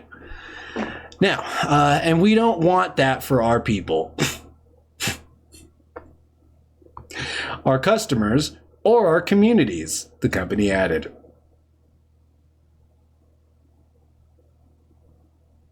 Really? So, let's continue. It's the first time the union has returned to settle a contract with parent company Kroger since 2022, when negotiations sparked a strike and allegations the grocer colluded with Safeway with illegal non-poach agreements, which are still being settled through lawsuits filed by the state and the Grocers Union United Food and Commercial Workers Local 7. This paragraph right here is the main reason why I wanted to bring this article up, because this is something that was not brought to light enough in this state. A lot of people still to this day don't know that this happened. So this is, for once in this article, this entire paragraph is a completely true statement. This is actually not misinformation or anything. This actually happened. And the whole colluded with Safeway with illegal non-poach agreements, that actually happened. We actually saw that happen in the 2022 strike in real time. And since I participated in it, I got to see it for myself. Not only did they get temporary workers to replace everybody that walked out, they literally tried to transfer and make deals with Safeway workers to come work for King's to fill in our boots. Very illegal stuff. That is illegal, by the way. That is literally a poaching that goes against the company poaching laws, as the best way I could put it. That is very illegal. Very illegal. They very much did something illegal. And that ain't the only illegal thing. I don't remember if they touch on it in this article or another article we're about to... no, I read a little bit ahead. They do touch on it a little bit in this article. The other illegal thing they tried to do was monopolization. They tried to buy Albertsons, which is the parent company of Safeway, which is illegal because it's a monopolization and they are trying to buy out their competition, which is strictly federally on a countrywide level illegal. Companies are not allowed to do that. So this is why, this is slightly off topic, but this is why the government, our actual federal government, like the Senate and Congress, actually called to order, they actually subpoenaed Google, Facebook, and YouTube a couple years back, because they have been doing similar things. They have been influencing and dissuading competition. And they've also been doing a shit ton of other illegal stuff that go against our constitutional rights. But I digress. That has nothing to do with this, and we're not here to talk about that. But stuff like this on a company level, stuff like this is a very, very illegal. And it's a very systemic, severe issue in this country that we as citizens, as American citizens, are allowing so many companies to get away with these illegal business practices. Because once again, we are over relying on these companies for so many things, for so many convenient things. And I touched on this a little bit in the previous video about over-reliance on Kings, but this isn't just a King Soopers thing. This is a systemic issue we have as a society. We are over-relying on way too many companies. Facebook, YouTube, Google, King Soopers, grocery stores. Like it's all over the place. And we are becoming too subservient. We are becoming too reliant. We're becoming too obedient to this stuff, and we're not doing our responsibility as citizens to check the powers of these companies and not allow them to do illegal shit like this. And we're letting this go on. we have responsibility in this too. This isn't just a company, the company's to blame for this or the union's to blame for this. We have a little bit of responsibility here too. And that's something I really want to emphasize on this channel. I'm not just going to be going after King Soopers. I'm heavily going to be going after King Soopers because they are mostly at fault here. But I really want to make it clear that I'm also calling out UFCW, and I'm also calling out us, the society, us, civilians, the community, the people. We are allowing this shit to happen, and we've got to stop. We've got to stop. I get survival mode and I get reliance and I get convenience, but we really need to start paying attention to the piles of shit that we are constantly stepping in every day. And we seriously need to start paying attention where we're walking. We need to start paying attention to what exactly is going on around us. Stop listening to the propaganda. Stop listening to the mainstream media and all these false lies and stuff. This is why I'm going over this stuff. We need to start paying attention, like really paying attention. And we need to stop allowing this stuff. Seriously. I digress. Let's continue. That 9-day strike in January 2022 by some 8,000 workers, it was a little bit more than that actually, at 78 Denver metro area King Soopers and City Market stores, I believe it was a little bit more than 78, ended with the 3-year contract that expired this week, which was such a BS contract. It was such a disrespectful contract. The sides agreed to an estimated $170 million to $174 million worth of increases in wages, which were a joke. Both for raises and increased starting salaries and healthcare benefits. That last 2 parts of that sentence is not accurate information.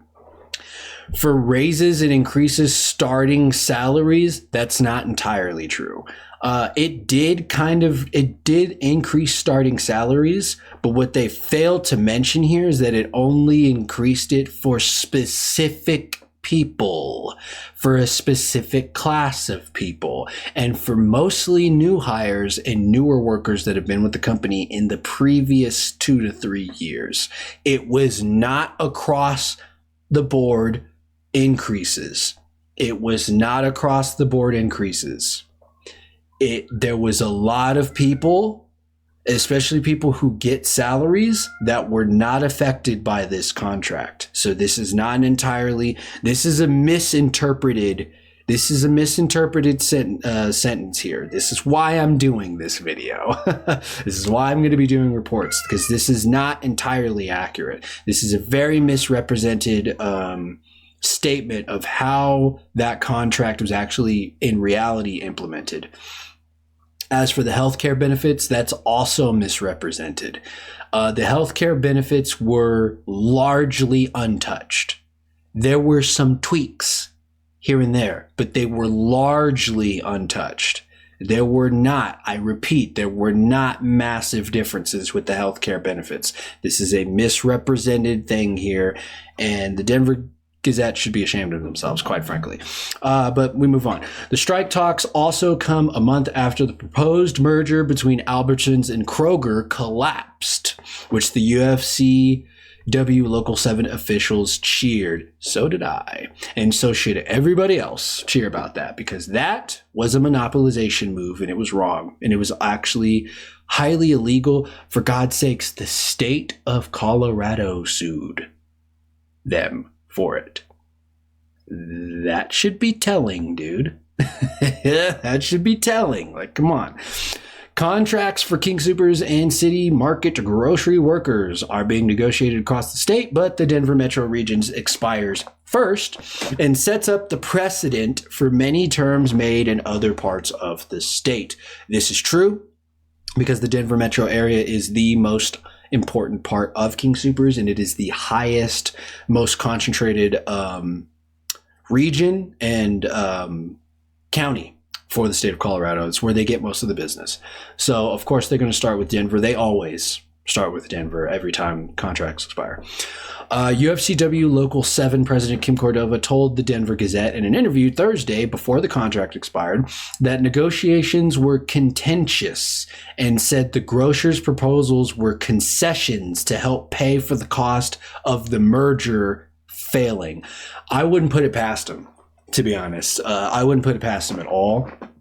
King Soopers has been getting screwed for that merger attempt for a little bit now. And now that it is fully collapsed as of, I don't remember if this article touches on it. It says when it collapsed, but if I remember correctly, it officially collapsed literally at the end of last year. If I remember correctly, I could have sworn I read that somewhere, but it was like in December or something. And Albertsons actually came back and is now suing King Soopers and or Kroger. So not only is the state suing Kroger, now Albertsons is suing Kroger. So they're getting attacked from all sides, which thank God, because they absolutely deserve it. Let's see here. Let's continue. Where was I to help pay for the cost of the... Yeah. All right. The union said it's fighting to protect benefits, raise wages to be livable for Colorado. This is what I was talking about. This is why I was saying that this strike, and see, Kim is talking about it here. Kim's talking about it here. This strike has the potential to elevate past the King Soopers issues and actually help address a much bigger issue here in Colorado, and that is the cost of living, which is something that our state government should be paying more attention to, and you guys need to start doing something about it. Seriously, because you have been mismanaging Colorado for a long freaking time now, and we have got to get this cost of living situation under control here in Colorado, because we are rapidly becoming the second coming of California, and that is destroying everybody's lives, even rich people who I've had a chance to talk to in my previous job. Even they are complaining about how absolutely outrageous the cost of living has become here in Colorado. And when your upper class people, who arguably is where you get most of your money from, is complaining about the cost of living, that is a problem. That is a problem. We've got to get this stuff addressed, man. That's why this strike is so important, because it has the potential to go beyond King Soopers. It has the potential to actually address severe statewide issues. All right, so where was I? Let's continue. You said it's protecting the funny. Raise wages to be livable for Colorado and push the grocer to address staffing issues at stores. And see, I'm so glad Kim is making this strike around. Kim is actually calling them out on their staffing issues, because this is one thing I kind of didn't appreciate in the last strike in 2022, is that Kim and the union did not call out King Soopers enough about staffing issues and their turnover rate. It looks like they're hitting way heavier on the staffing issues this time around compared to last time, and I'm so glad they're doing that, because their turnover rate has been an issue for decades. It's been an issue for a very long time. It's been an issue that has literally, if you saw my last video, I explained this, but it has literally been ignored by Joe and his little club running the company. It's straight up ignored. And them ignoring such an important issue is what's helping to fan the flames of all of this crap that's going on here, and why people are so dissatisfied and why the strikes are happening. And they seriously, I'm so glad Kim is calling them out, looks like heavily this time around. So let's continue. King Soopers, on the other hand, claims the union is stalling and not negotiating in good faith or offering its own wage, healthcare, and pension proposals. Now, I don't know how true, I will admit, I don't know how true that is. I don't know if the union has made any counter offers, but let me suggest that if they've met 14 times, I'm pretty damn sure the union has made more than 10 counter offers at least. So I feel like this statement by Kings, by Mr. Joe, is most likely a disingenuous statement.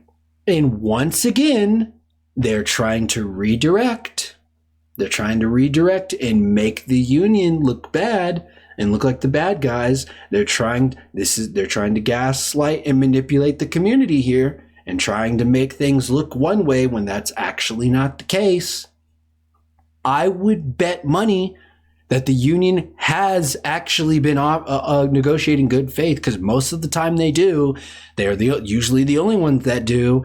And I'm pretty sure they've made plenty of counter offers. I mean, I can't tell you how many counter offers that they actually made back in 2022 before we went on strike. I can't tell you how many times the company and the union went back and forth for our attention to read their little paper notices. They were seriously going back and forth during that time. The company kept printing out new offers. The union kept printing out new offers, and they kept putting them up in our break rooms and stuff. And they were just going back and forth, back and forth. That happens all the time. This is a really stupid statement for Joe to make, because stalling and not negotiating, and not offering a way. No. Pretty sure Kim has done a lot of counter offers. Pretty sure. Let's continue. In its final offer, I love the quotation marks there, because we all know it's not their final offer. King Soopers proposed raising hourly wages by $4.25 over the next 4 years. Good God, mainstream media. Seriously, make up your goddamn minds. Is it $4.25 or $50? Was it Thursday or Friday that the contract expired on? Good God. Why? How do people listen to this? Good God. Over the next 4 years, are approximately $1 more each year. Insulting. For top associate positions. And I'd bet money that it's probably for those positions only. See, you got to learn how to read between the lines here. There's always, King Soopers is known for this. Joe is known for this. There is always a caveat to their little proposals. They like to blow it up like a balloon and try to present it to make it look good. But in reality, if you take the time to actually read between the lines and look at the details of their offers, you'll see how freaking insulting it is. And they do this stuff because they think we're stupid. They think everybody is stupid. That's why it's so insulting. And this, by the way, this isn't just insulting to employees. This is insulting to the community, to you guys. Kings, let it be known. King Soopers, Joe Kelly thinks you, are stupid. And you're not going to pay attention to what they're actually doing here. You're not going to realize and notice the little caveat here.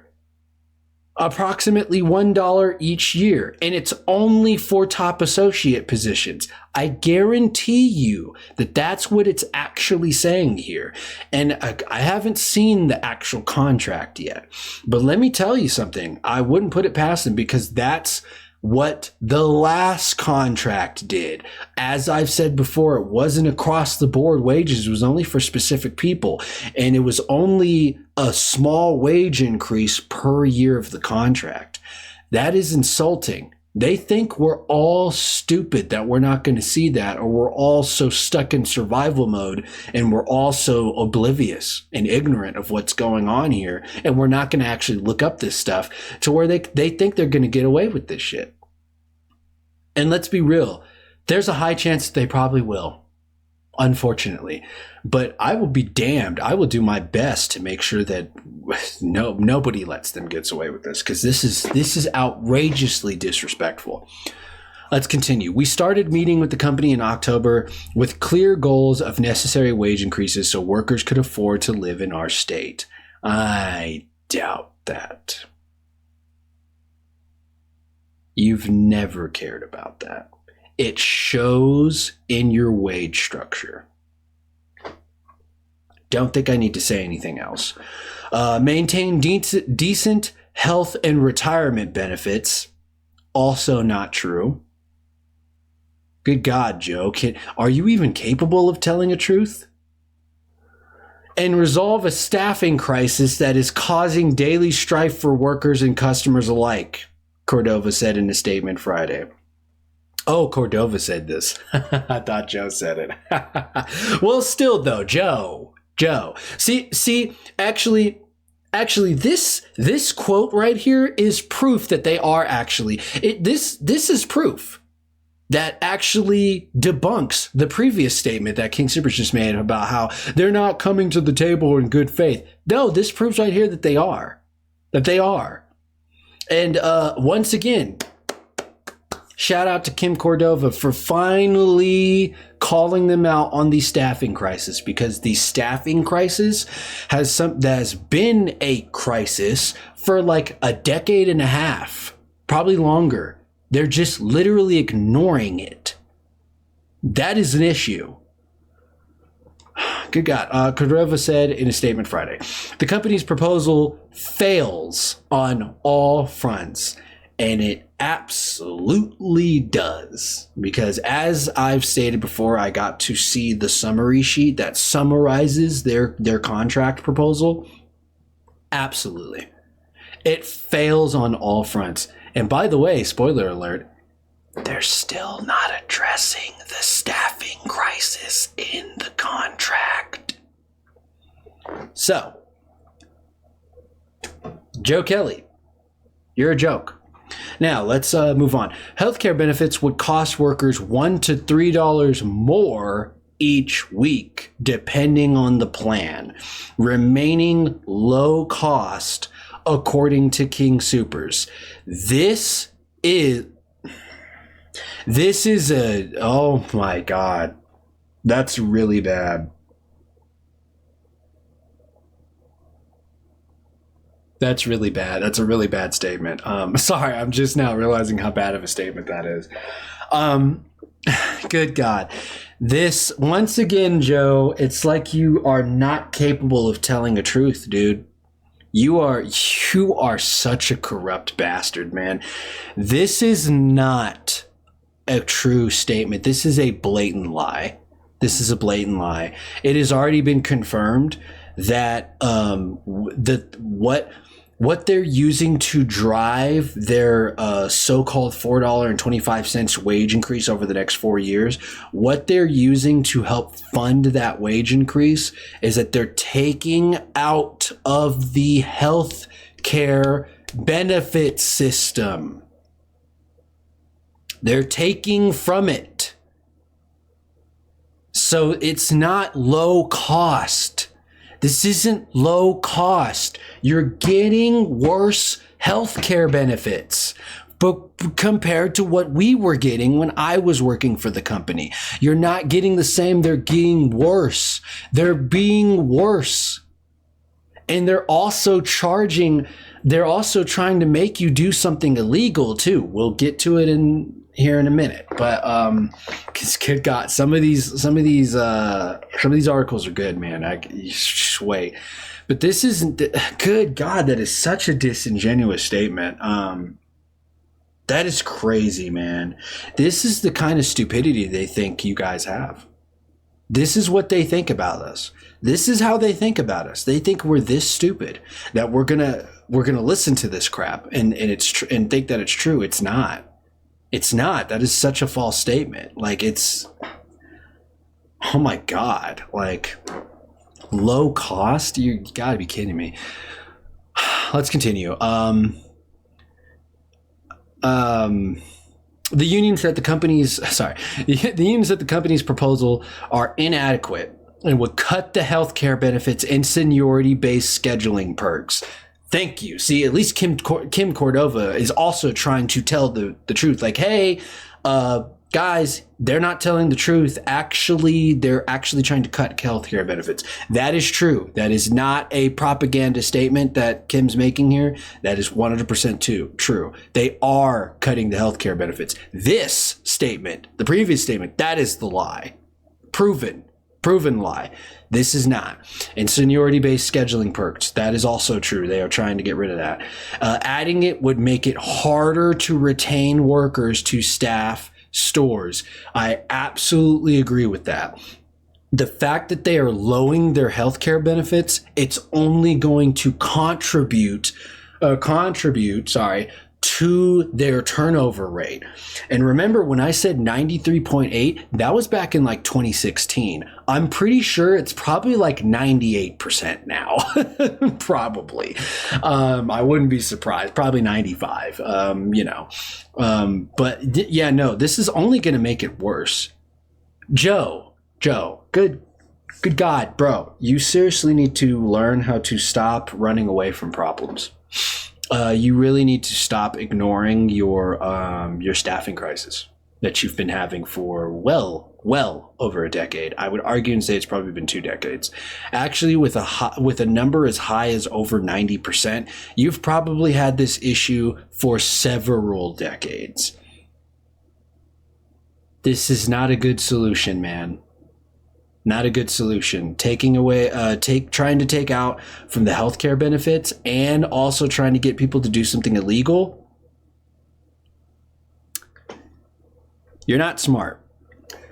Let's finish this article out. King Soopers retorted that its offer maintains affordable healthcare. Once again, a completely lying statement, and stable pension contributions while addressing rising costs to ensure long-term benefit security for all associates. That is not a true statement. I repeat, Joe is lying. He is lying to you. He is lying to employees. He is lying to union. This is not true. This is not true at all. He is being seriously disingenuous here, and it is sick. It is sick to be reading this. I can't believe he's making statements like this. This is wild. In a worker's guide for rebutting the union's claims. It's crazy. It's crazy, man. Let's move on to the next one. This is coming in from the Colorado Sun. This was made in January 20th, so we're starting to get to more recent stuff. All right, let's go through this. King Soopers Union sets first strike vote for Front Range stores, which could involve 10,000 workers. I'm pretty sure it's going to be a lot more than that now, but let's continue. If workers vote to approve a strike, the walkout will involve more stores and employees than the 9-day strike, 10-day. Come on, Colorado Sun. 10-day strike in 2022.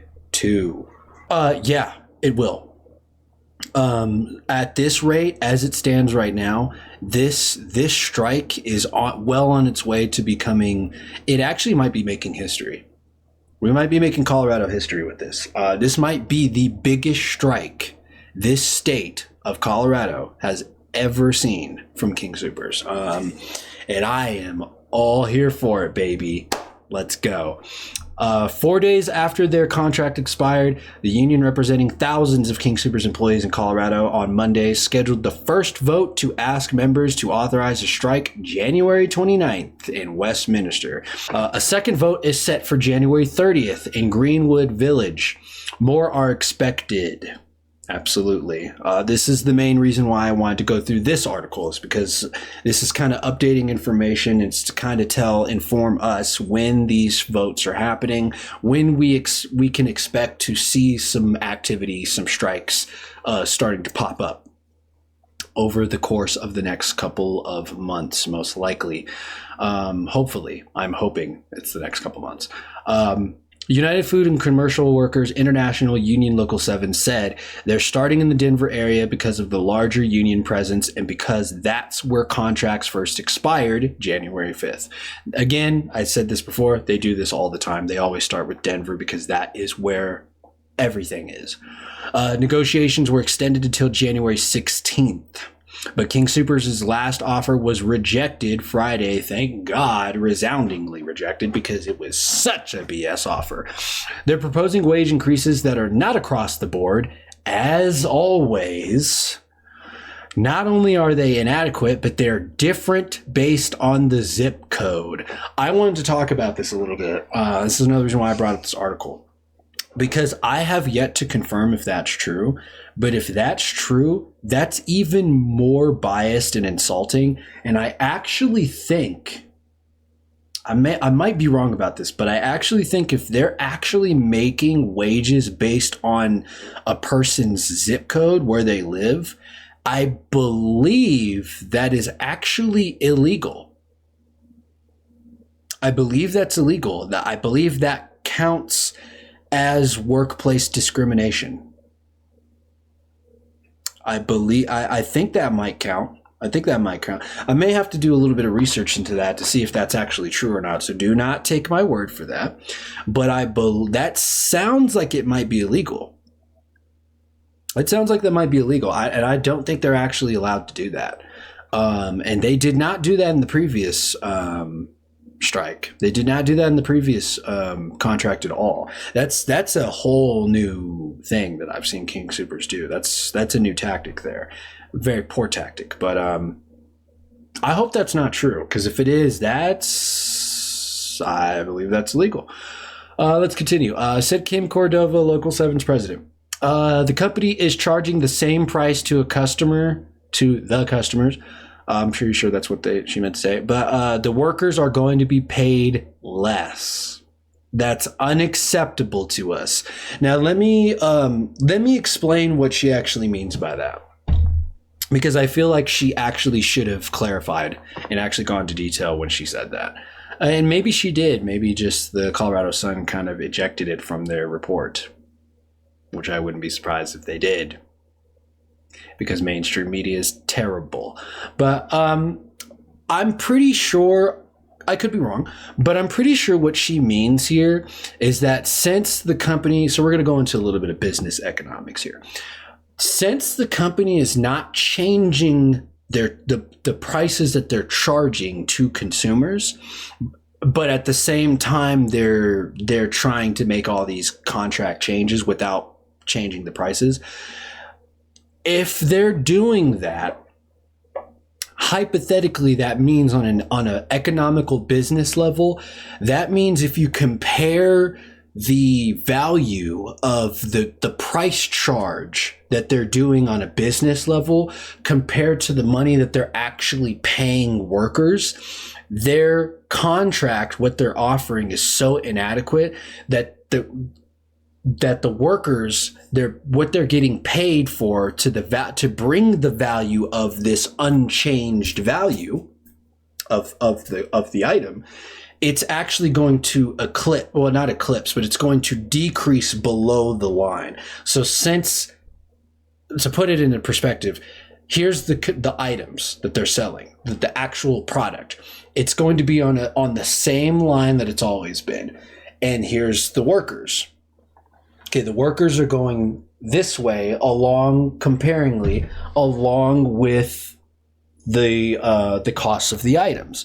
And since their wage increases are inadequate to keep up with the sales or sales charge of the items that they are providing to the community, it's eventually going to go down, because the state of Colorado's economy is getting worse and worse. The cost of living just keeps going up, and their wage increases are not keeping up with that. They're also not keeping up with the fact that they're going to keep the cost charge the same for the products. Therefore, it's going to result in a situation where the line for the employees' cost is going to go down. It's going to go down. And so technically speaking, on an economical business level, yeah, the workers are getting paid less. In reality, that is what's actually going on here. And a lot of people probably aren't going to understand that, but that's why I'm here. It's to help you understand that what is really happening here with this $4.25, in reality, it actually should be higher than that. A lot higher than that, because especially for the starting wages, and it should be across the board, damn it. But because eventually, here in the next year, maybe 2 years, if nothing's done to solve the issues with the cost of living here in Colorado, yeah, this little pay increase thing that's going to happen over the next 4 years, that's not going to keep up with the cost of living. So we're gonna keep seeing what we've already been seeing for the past 8 years now, and that is a eventual huge drop off of employee paid value when compared to how the business is operating and opposed to the economy of the state. This proves right here that King Soopers is severely disconnected with what's going on in the state of Colorado. And this is why it's such a problem for companies to operate in a different state and then try to bring their business to another state. This is why that's an issue, quite frankly. And there needs to be done a better job with state adaptation, because Kroger is based in Cincinnati, so it's no wonder why they don't freaking understand Colorado, and they are not connected with the people here, with the economy here, with the government here, and they are so severely disconnected with what they think is survivable wages, and that is not the case here in Colorado. So what they're offering is, as Kim very, very well stated, is very unacceptable. It is, and that's putting it lightly. It is highly unacceptable, and it is very disrespectful. Very disrespectful. Let's continue. Competition from third-party vendors and worker safety. Their third-party vendors competition definitely is going to get a lot more competitive and worse, because when these competitors start seeing oh, hey, King Soopers is going on strike for a second time in the last 6 years, that is going to signal to the competitors that King Soopers is weak, and they're going to start jumping onto that. So it's going to further create issues with the workers and further harm against the workers and the community, because now the competition, like ravaging hyenas, are going to jump in and take the opportunity to take Kings out. On a business level. And if Kings continues to ignore their staffing crisis and their turnover rate issues, yeah, we're going to see over the course of the next couple years that Kings is going to pay real heavy for this. As for the worker safety, yeah, that is a pretty bad issue. It's not the most severe issue, but it's certainly an issue. And it's definitely an issue that they need to do a better job at addressing. Let's continue. King Soopers management had offered their last, best, and final offer Thursday, adding 25 cents to boost pay raises for retail clerks by $1.50 an hour, among other changes. The grocer's proposal expires January 31st. That is so... that is so... And it's still not across the board. It's like, okay, so this is what they did. They came back to the table, they're like, okay, fine. We'll give some clerks a $1.50 an hour increase.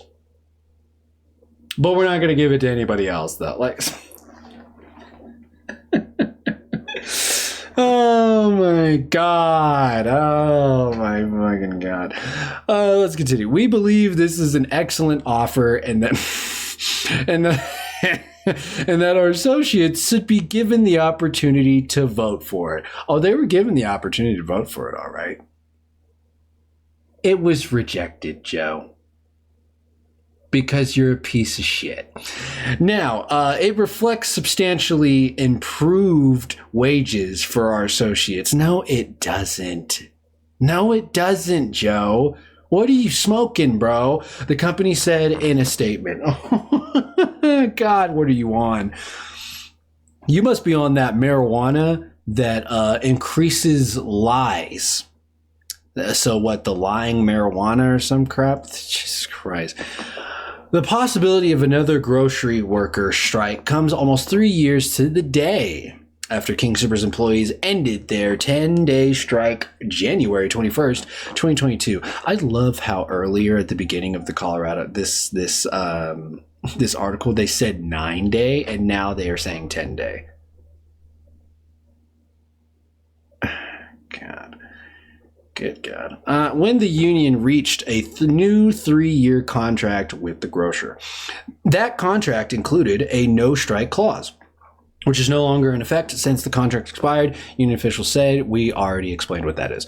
Back on January 12th, 2022, more than 8,000 workers, more than that, walked out, it was like 9,000, at 77 King Soopers stores in the Denver area for a 9-day strike. Oh my God, stop changing the information within the same article. It was a 10-day strike. Good God, you just said it.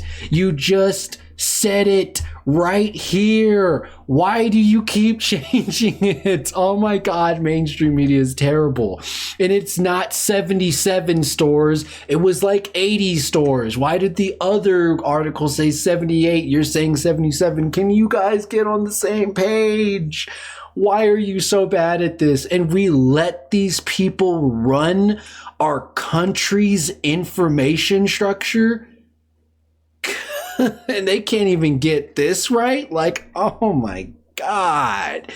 I digress. This time around, since the strike vote over unfair labor practices is coming later in the month, more contracts have expired, including in Colorado Springs and Pueblo. Cordova estimates there are 10,000 union members, I know for sure it's going to be more than that, who are working under an expired contract. Yeah, there's a lot more people than that.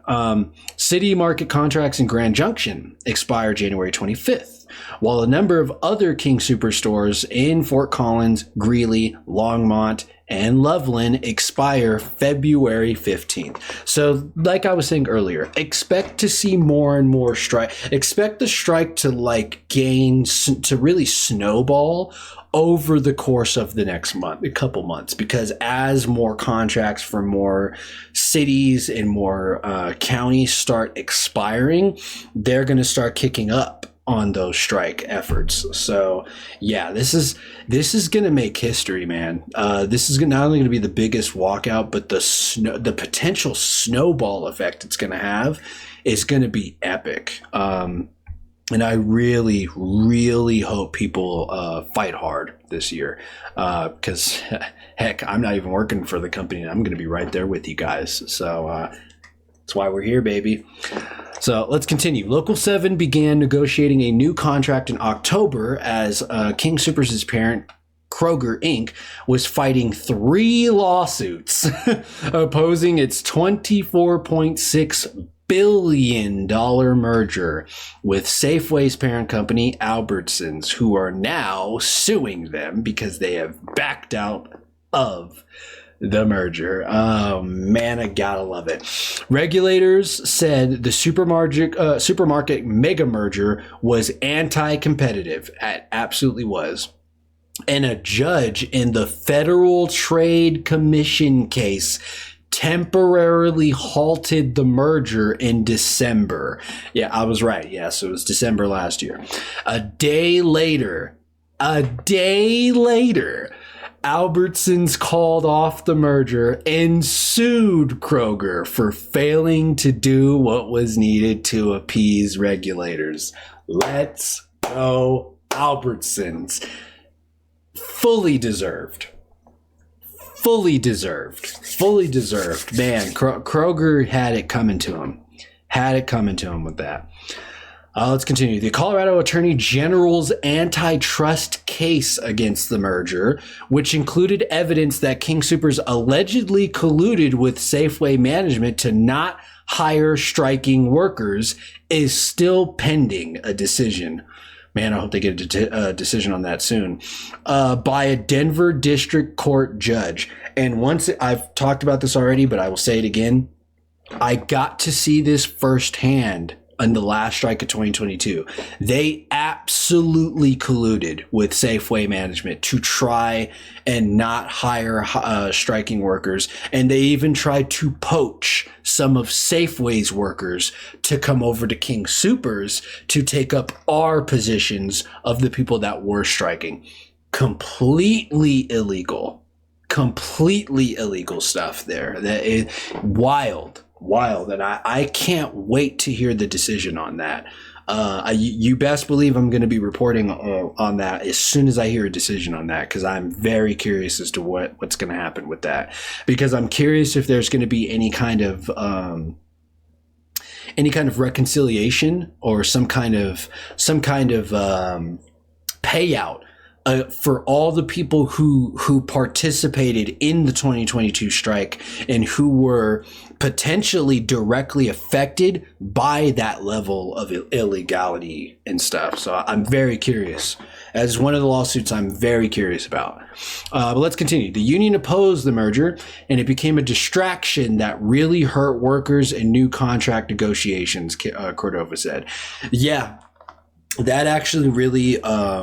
that really played a part into, and honestly, I wouldn't be surprised if that's why what I mentioned earlier, why the union started dropping off in interest with the strike towards the end there, like on that 9th, 10th day, and that it ended up resulting in the majority of people just voting for the BS contract that they got, because the union's attention was split.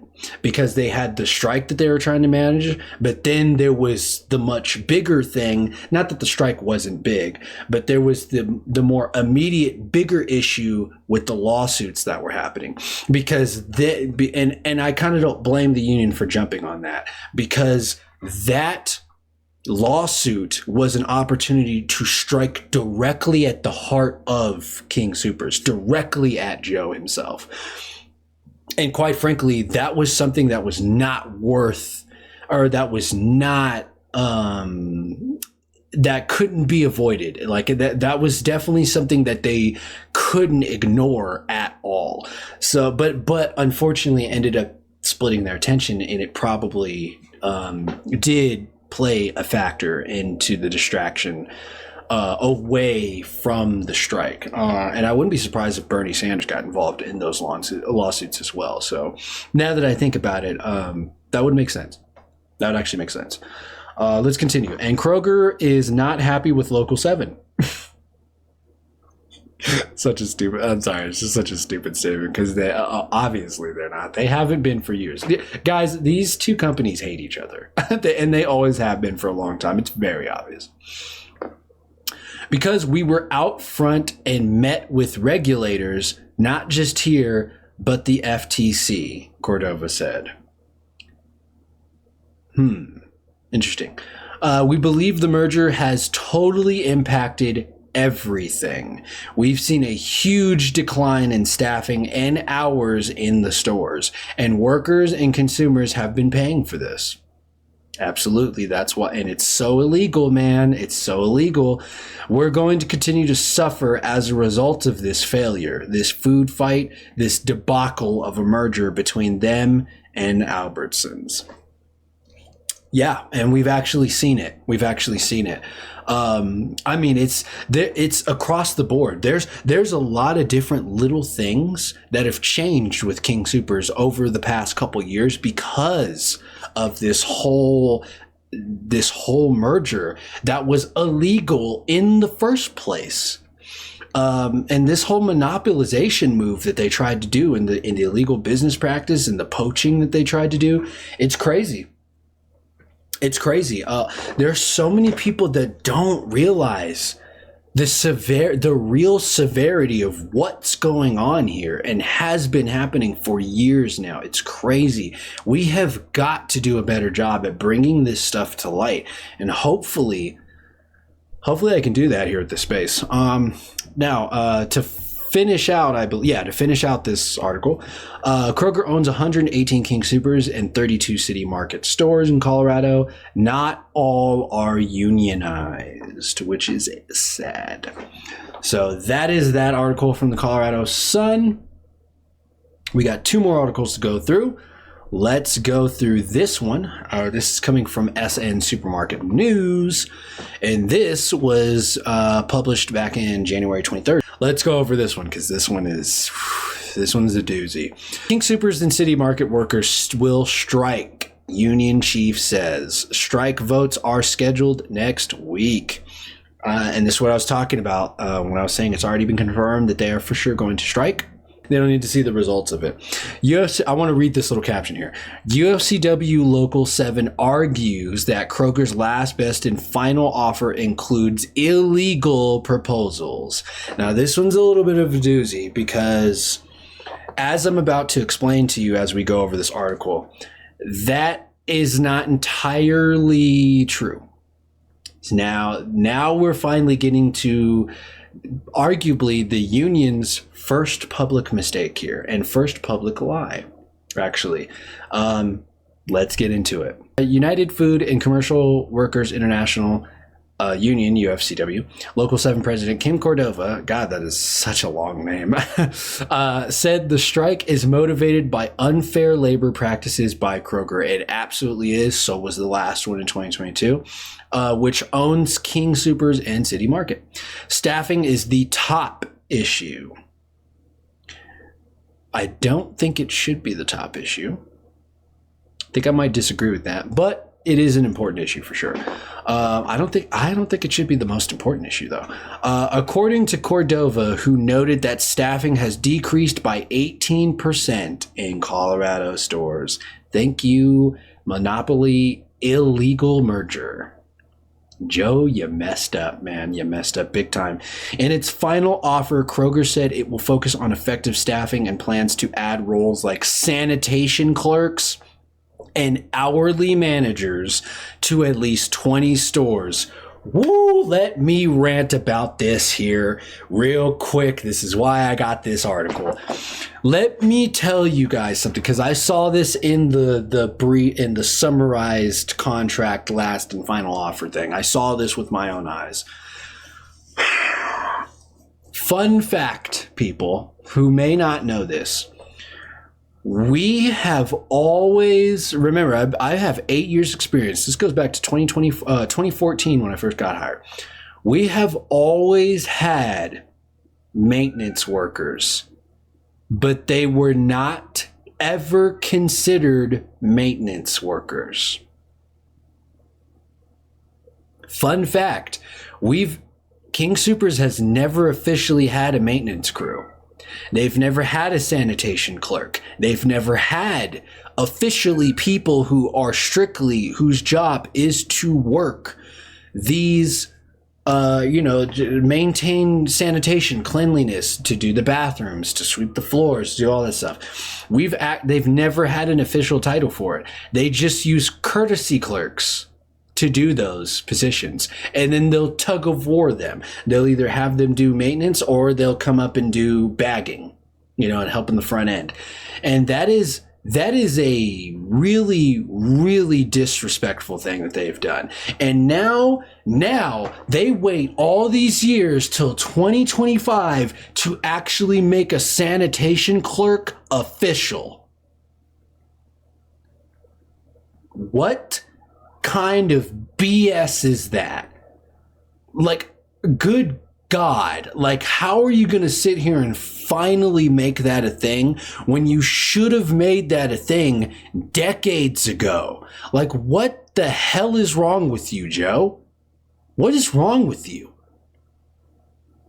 And you want to sit here and say, this is the best offer we have. It's not insulting. It's leading class. It's world-class leading in all the things that we're trying to do. No other place has done this before. Psh, get out of here. Get out of here. And you're going to sit here and make sanitation clerks a thing now when you should have made it a long time ago? And what is this bullshit hourly managers? to at least 20 stores. What are you trying to make a new employee program now that was like the Promise Team lead, except now you're just going to call them hourly managers so they get paid? What does that even mean? Managers already get paid hourly, if I remember correctly. At least assistant managers do, but I think it's department managers. I think get salary. I think. Correct me if I'm wrong on that, but like, what is this hourly managers bullshit? So what is it? Is it like a new manager position? So is there going to be department managers, assistant department managers, and then hourly managers? Is that what this is? Like, can you actually take the time to clarify what the hell an hourly manager even is? And why are you only doing it at 24 stores? Why isn't it across the board? Aren't you doing it at all stores? Why not do it at all stores? Because whatever the hell hourly managers is, I don't even know what it is or if it's even necessary to do. But I will say this, it sounds like you're trying to make jobs. You're trying to make more job positions. And while sanitation clerk isn't the greatest job anybody wants to do, but people might be interested in this hourly manager thing. So why the hell are you limiting it to only 20 stores when you could capitalize on this new job opening and just do it across the whole board? And then that will just open up a whole new job position, which could increase jobs. Hello? You smoking a little bit of too much of that marijuana? Like what? Good God. All right, let's continue here. UFCW Local 7 also argued that Kroger's last, best, and final offer includes illegal proposals. Okay, this is where we're going to get this is where I'm going to get into fact checking this here, because this is not entirely true, and I think this was a mistake on Kim's part here. This was not a good hill to try to die on, because this is not entirely true. But I digress. Let's get into it.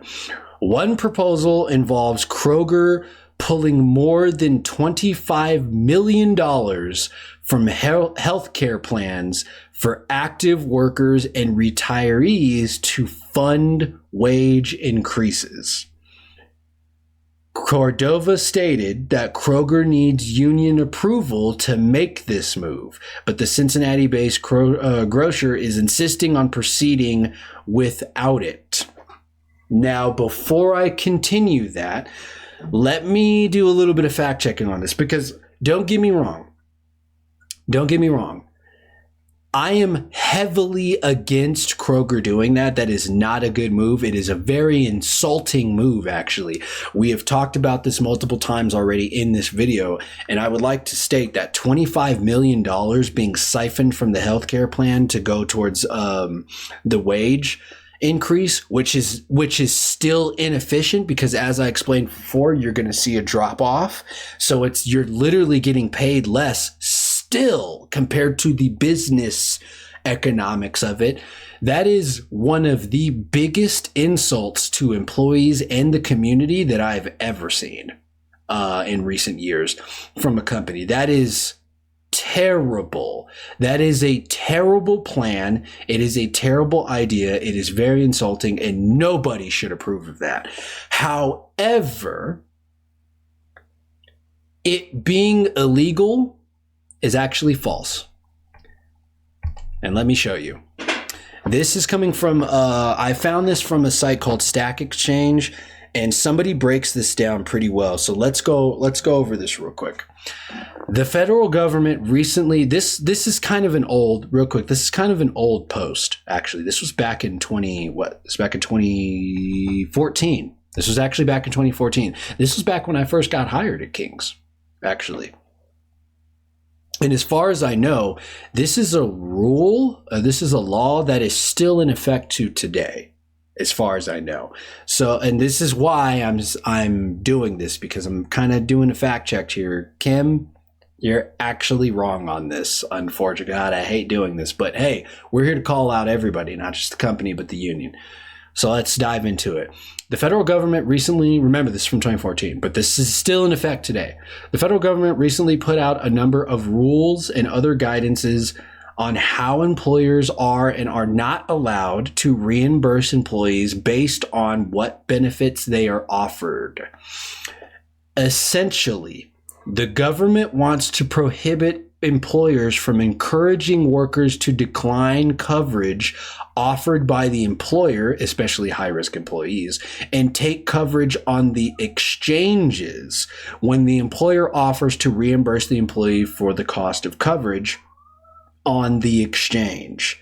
This is intended to disallow employers from offering coverage so that they do not owe a penalty for not offering it, but then not actually paying the cost of employee benefits for employees who decline coverage with the employer and take coverage with an exchange.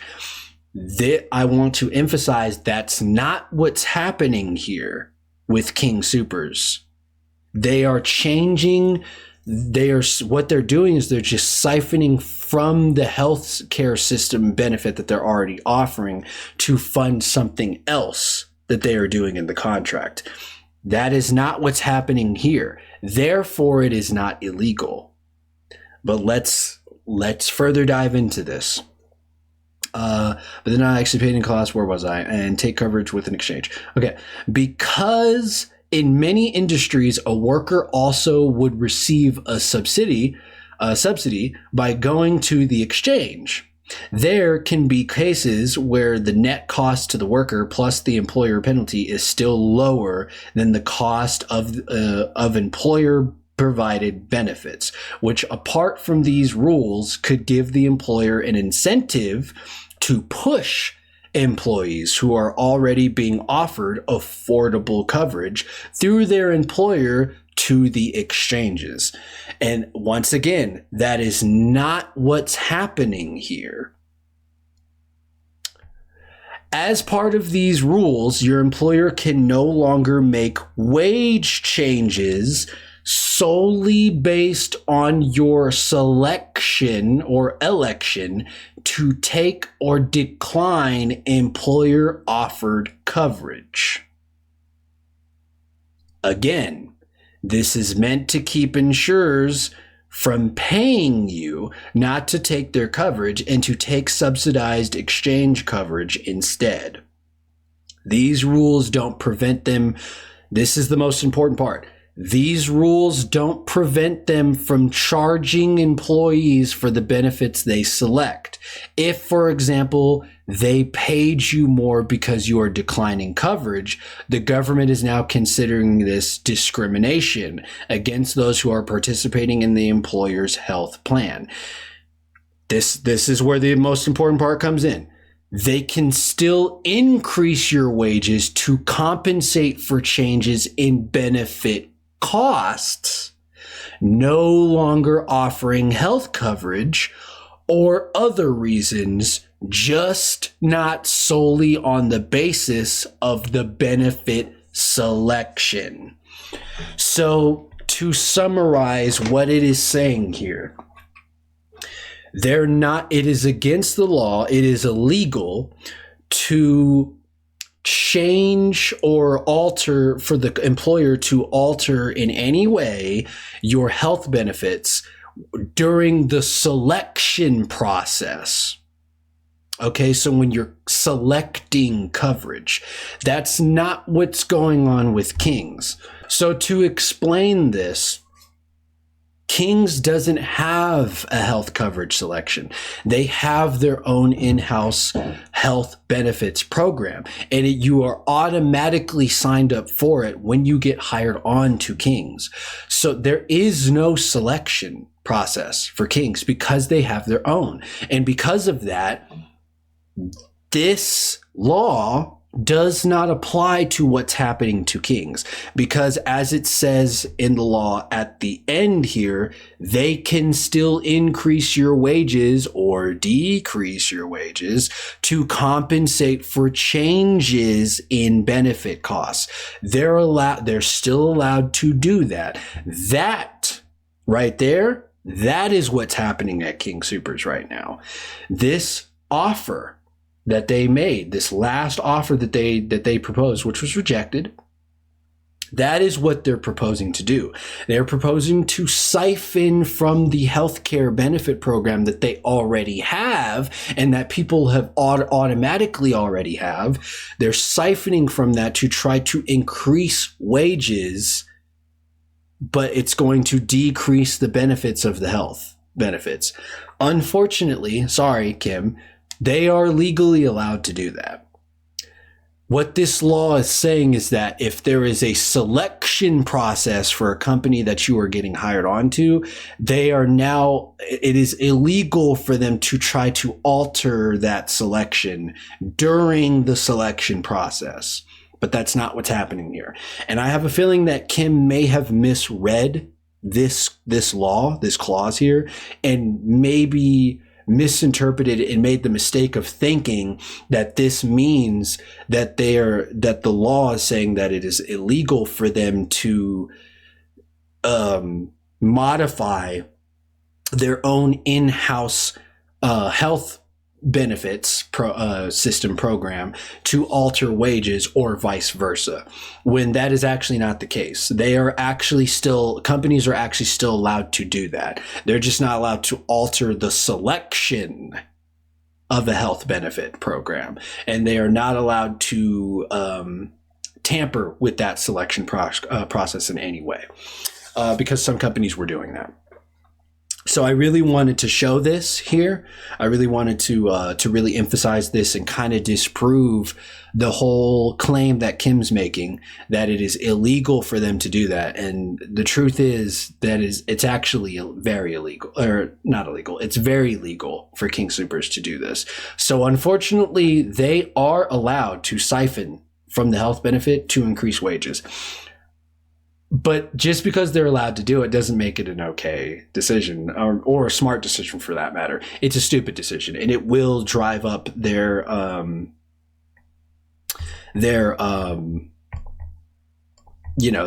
get to that in a minute. It will drive up their turnover rate. So yeah, just wanted to clarify on that. Kim, you made a mistake on that. And I wanted to make sure everybody actually understands what's really going on with that there. Now, let's move on to the rest of this paragraph. Kroger also wants workers to fill and pay for prescriptions exclusively through their stores, which the union claims is illegal. Now, that claim Kim is making, that is true. That is true. And that is very, very, very illegal. Let us show you why. In most cases, it would be considered illegal for a company to provide health insurance that forces employees to fill and pay for only their own in-house prescriptions, as this could violate regulations under the Affordable Care Act, ACA. Joe, you are not allowed to do that, dude. That is illegal, which mandates that essential health benefits, including prescription drugs, must be covered to a certain extent, preventing companies from severely limiting medication options and potentially putting patients' health at risk. Boom. Kim is right on this one. That is very illegal. So now that makes more than one thing that their contract is trying to do illegally. Definitely need to put this out to light here. Key points to consider: essential health benefits. The ACA defines essential health benefits, which include prescription drugs, meaning that a health insurance plan cannot completely exclude coverage for necessary medications. And King Soopers trying to force their workers to only fill and buy prescription drugs from them prevents this from happening. Therefore, it is illegal. Cost sharing limitations. Even if a plan offers in-house prescriptions like King's does, the cost sharing copay deductibles associated with them cannot be excessively high compared to other prescription options, which even with King's siphoning from the health to increase wages, what's left is still considered high, especially if they introduce this new prescription, King's prescriptions only. Especially if they're considering adding in this brand new King's prescription drugs only clause. Yeah, that's still illegal. Patient choice. This is the main reason why this is illegal. Patients should have the ability to choose prescriptions from a wider range of medications, not just those offered by the company's in-house pharmacy, because King Soopers' in-house pharmacy is not going to have every single prescription available. They may not carry something that somebody desperately needs. So therefore, going back to the first point here, you're putting people at risk. You're putting people at risk for forcing people to only go through your own in-house pharmacy prescription drugs. And that is highly illegal. That is highly illegal. You're putting lives at risk. It's highly illegal.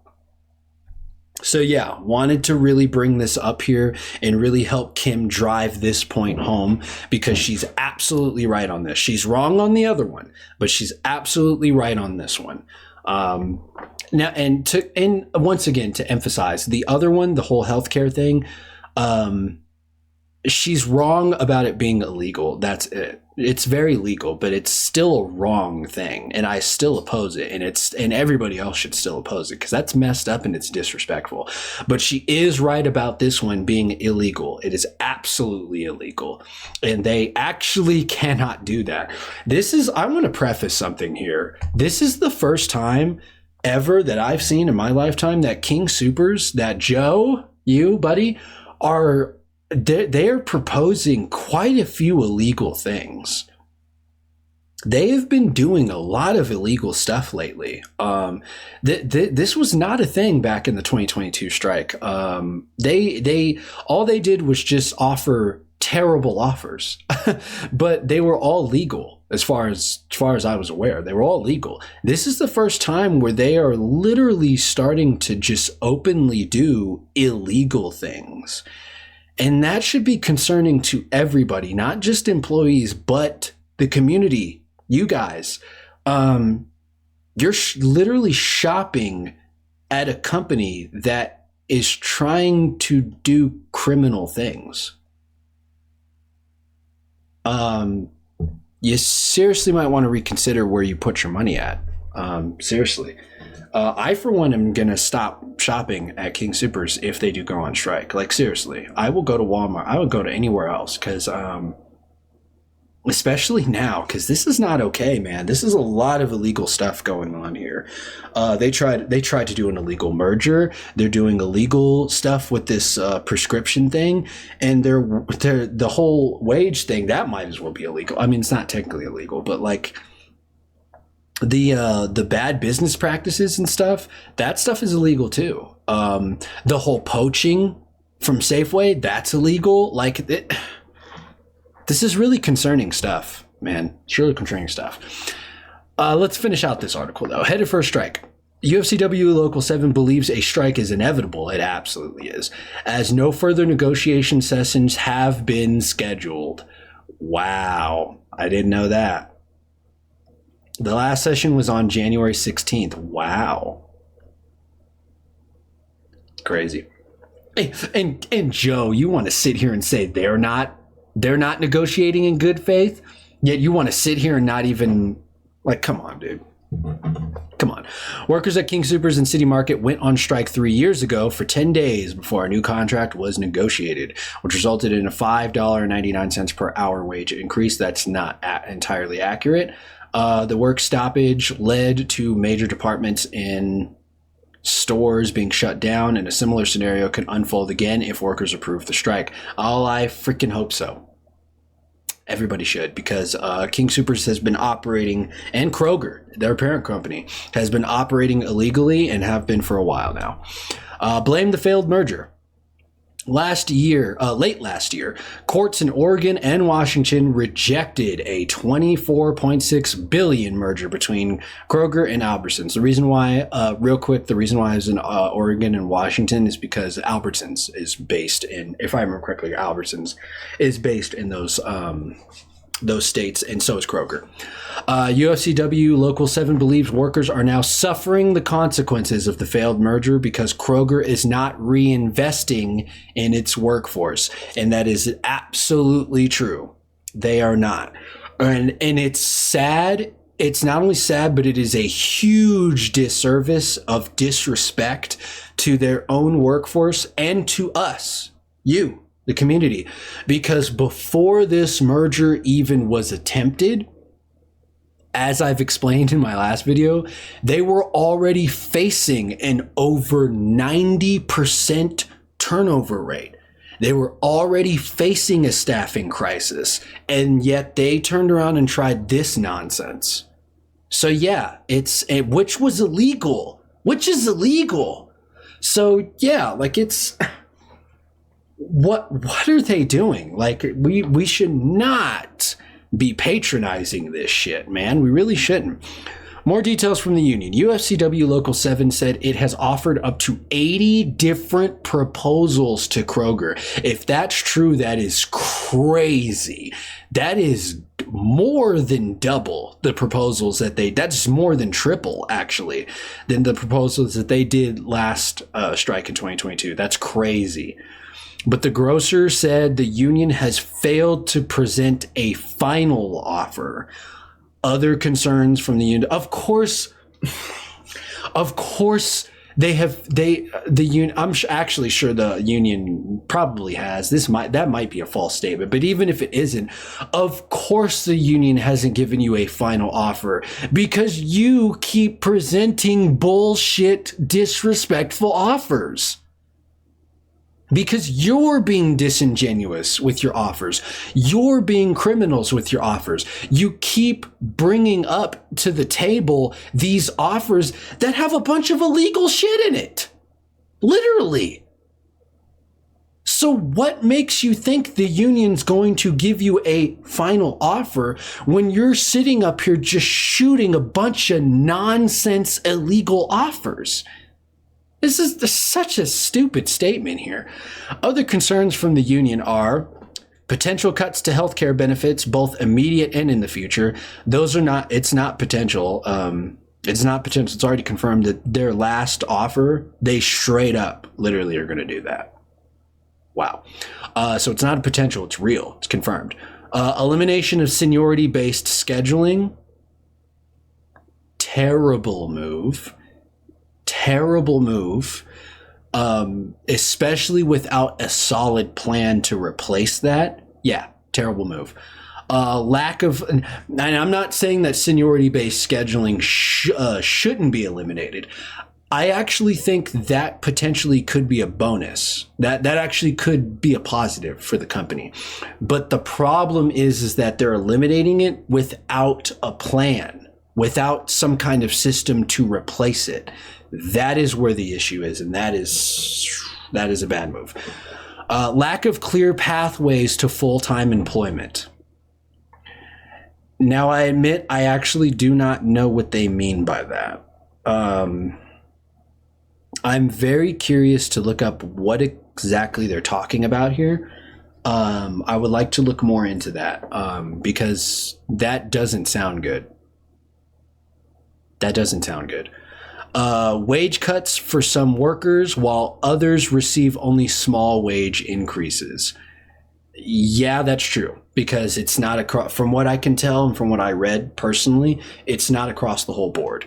And that is very insulting. It's very insulting. This is the same issue that the 2022 contract had. And I don't know why we fell for signing up for it.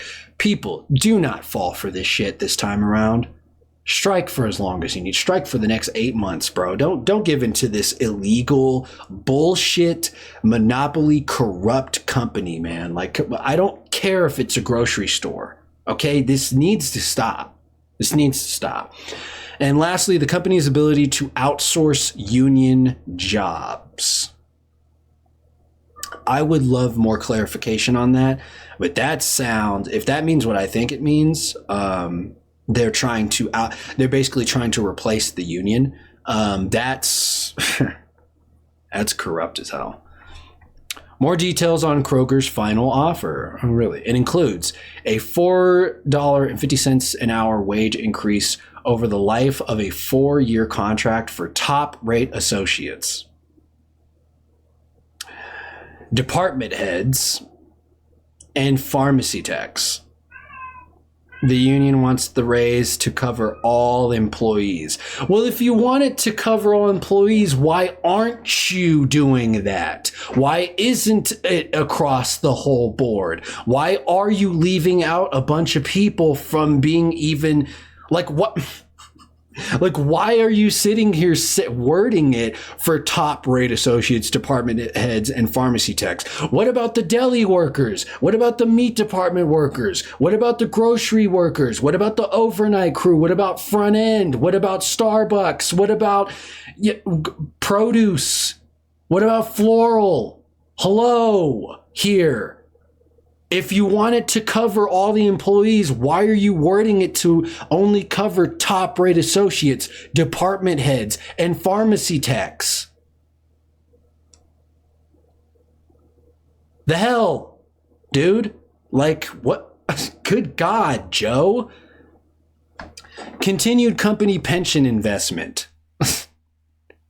Yeah, you didn't do a lot of investment in the pension to begin with. Prioritizing safety with master safety committee meetings. You've been saying that for a decade now. You've been talking about safety protocols for a decade now, and it's barely doing anything. This whole master safety committee meetings, I don't think is going to make any other difference. Like, it's... You guys are pathetic, man. Low cost healthcare for associates and their families. Straight up lie. We've already covered it multiple times, but that is a straight up lie. That is literally not what's happening. This isn't low cost healthcare. It's low cost because you're siphoning from it to increase wages that aren't even sufficient enough. Good God, man. In their own words, this is to finish out this article here. Workers and the consumers have paid for this failed merger. Absolutely have. And we've seen the decline in hours and staffing. From what I've been hearing from several inside sources, this is absolutely true. Especially in recent years. We shared evidence with them about how there's not enough staff to hang the right prices and make sure the prices are correct in the stores. Through my own personal experience, this is also true. They, in recent years, they have been severely failing in bringing accurate prices to products and keeping up with signage. Keeping up with accurate signage. Not only has the percentage of missing price tags has increased dramatically over recent years, but I've even seen so much as outdated deals still hanging up on the shelves, which confuses people because then they end up paying the full retail price, but the sign for an outdated deal is still sitting there. So they think that it's actually one price, but when in reality it's actually another price. Yeah, their signage system has been severely lacking over the past several years, and this is playing into it for sure. let's continue. Where was I? Oh, there we go. We gave them examples of when turkeys were overpriced because there was not enough staffing to make the corrections and customers were paying more than what was advertised. UFCW Local 7 President Kim Cordova. Yeah, that was actually a big deal. I noticed that myself for this past Thanksgiving last year. But I want to emphasize, like I was just explaining, it's not just turkeys. It's literally the majority of items across the entire store have this pricing tag issue. And it's because the staffing issues. And it's ridiculous. It's absolutely ridiculous. So that, my friends, is what is going on here. And we are in a really rough time. We are in a time where King Soopers is doing much worse than what they've done in recent years, especially when I used to work for the company. And I really wanted to talk about, the 2022 strike and then to current news now, so that you can kind of get an idea of the contrast here, of the differences of what has been happening over the course of the past 3 years and what is, being said about from both sides here. And I really wanted to point out the blatant freaking lies that Joe is out here saying compared to the other side. Kim only said one lie. And it may have been a misinterpreted and misunderstanding of the law that we went over today, concerning the whole, siphoning of the healthcare benefits and going into wages. That's very much a legal thing. So kind of giving the benefit of doubt to Kim there on that. But that was an inaccurate statement. But let's compare here. Kim only made one. Joe made like 4, maybe 5. And he like almost everything, literally almost everything Kings has said so far publicly has been inaccurate, incorrect, and just straight up lies. And that is such a huge disservice to the community. And that is very insulting. Very insulting. Quite frankly, it's freaking rage inducing. It really pisses me off that he's getting away with stuff like that. But, I really wanted to cover that stuff and really help shed light and actually kind of deep dive into all of this stuff that's being talked about. We're going to end the video here. That's all that we're covering today. I will see you guys in the next video. And I will be here to report back to you guys, to clarify things and to bring you the real information, real accurate information, because after all, here we let the truth speak. I'll see you guys later. Have a fantastic day.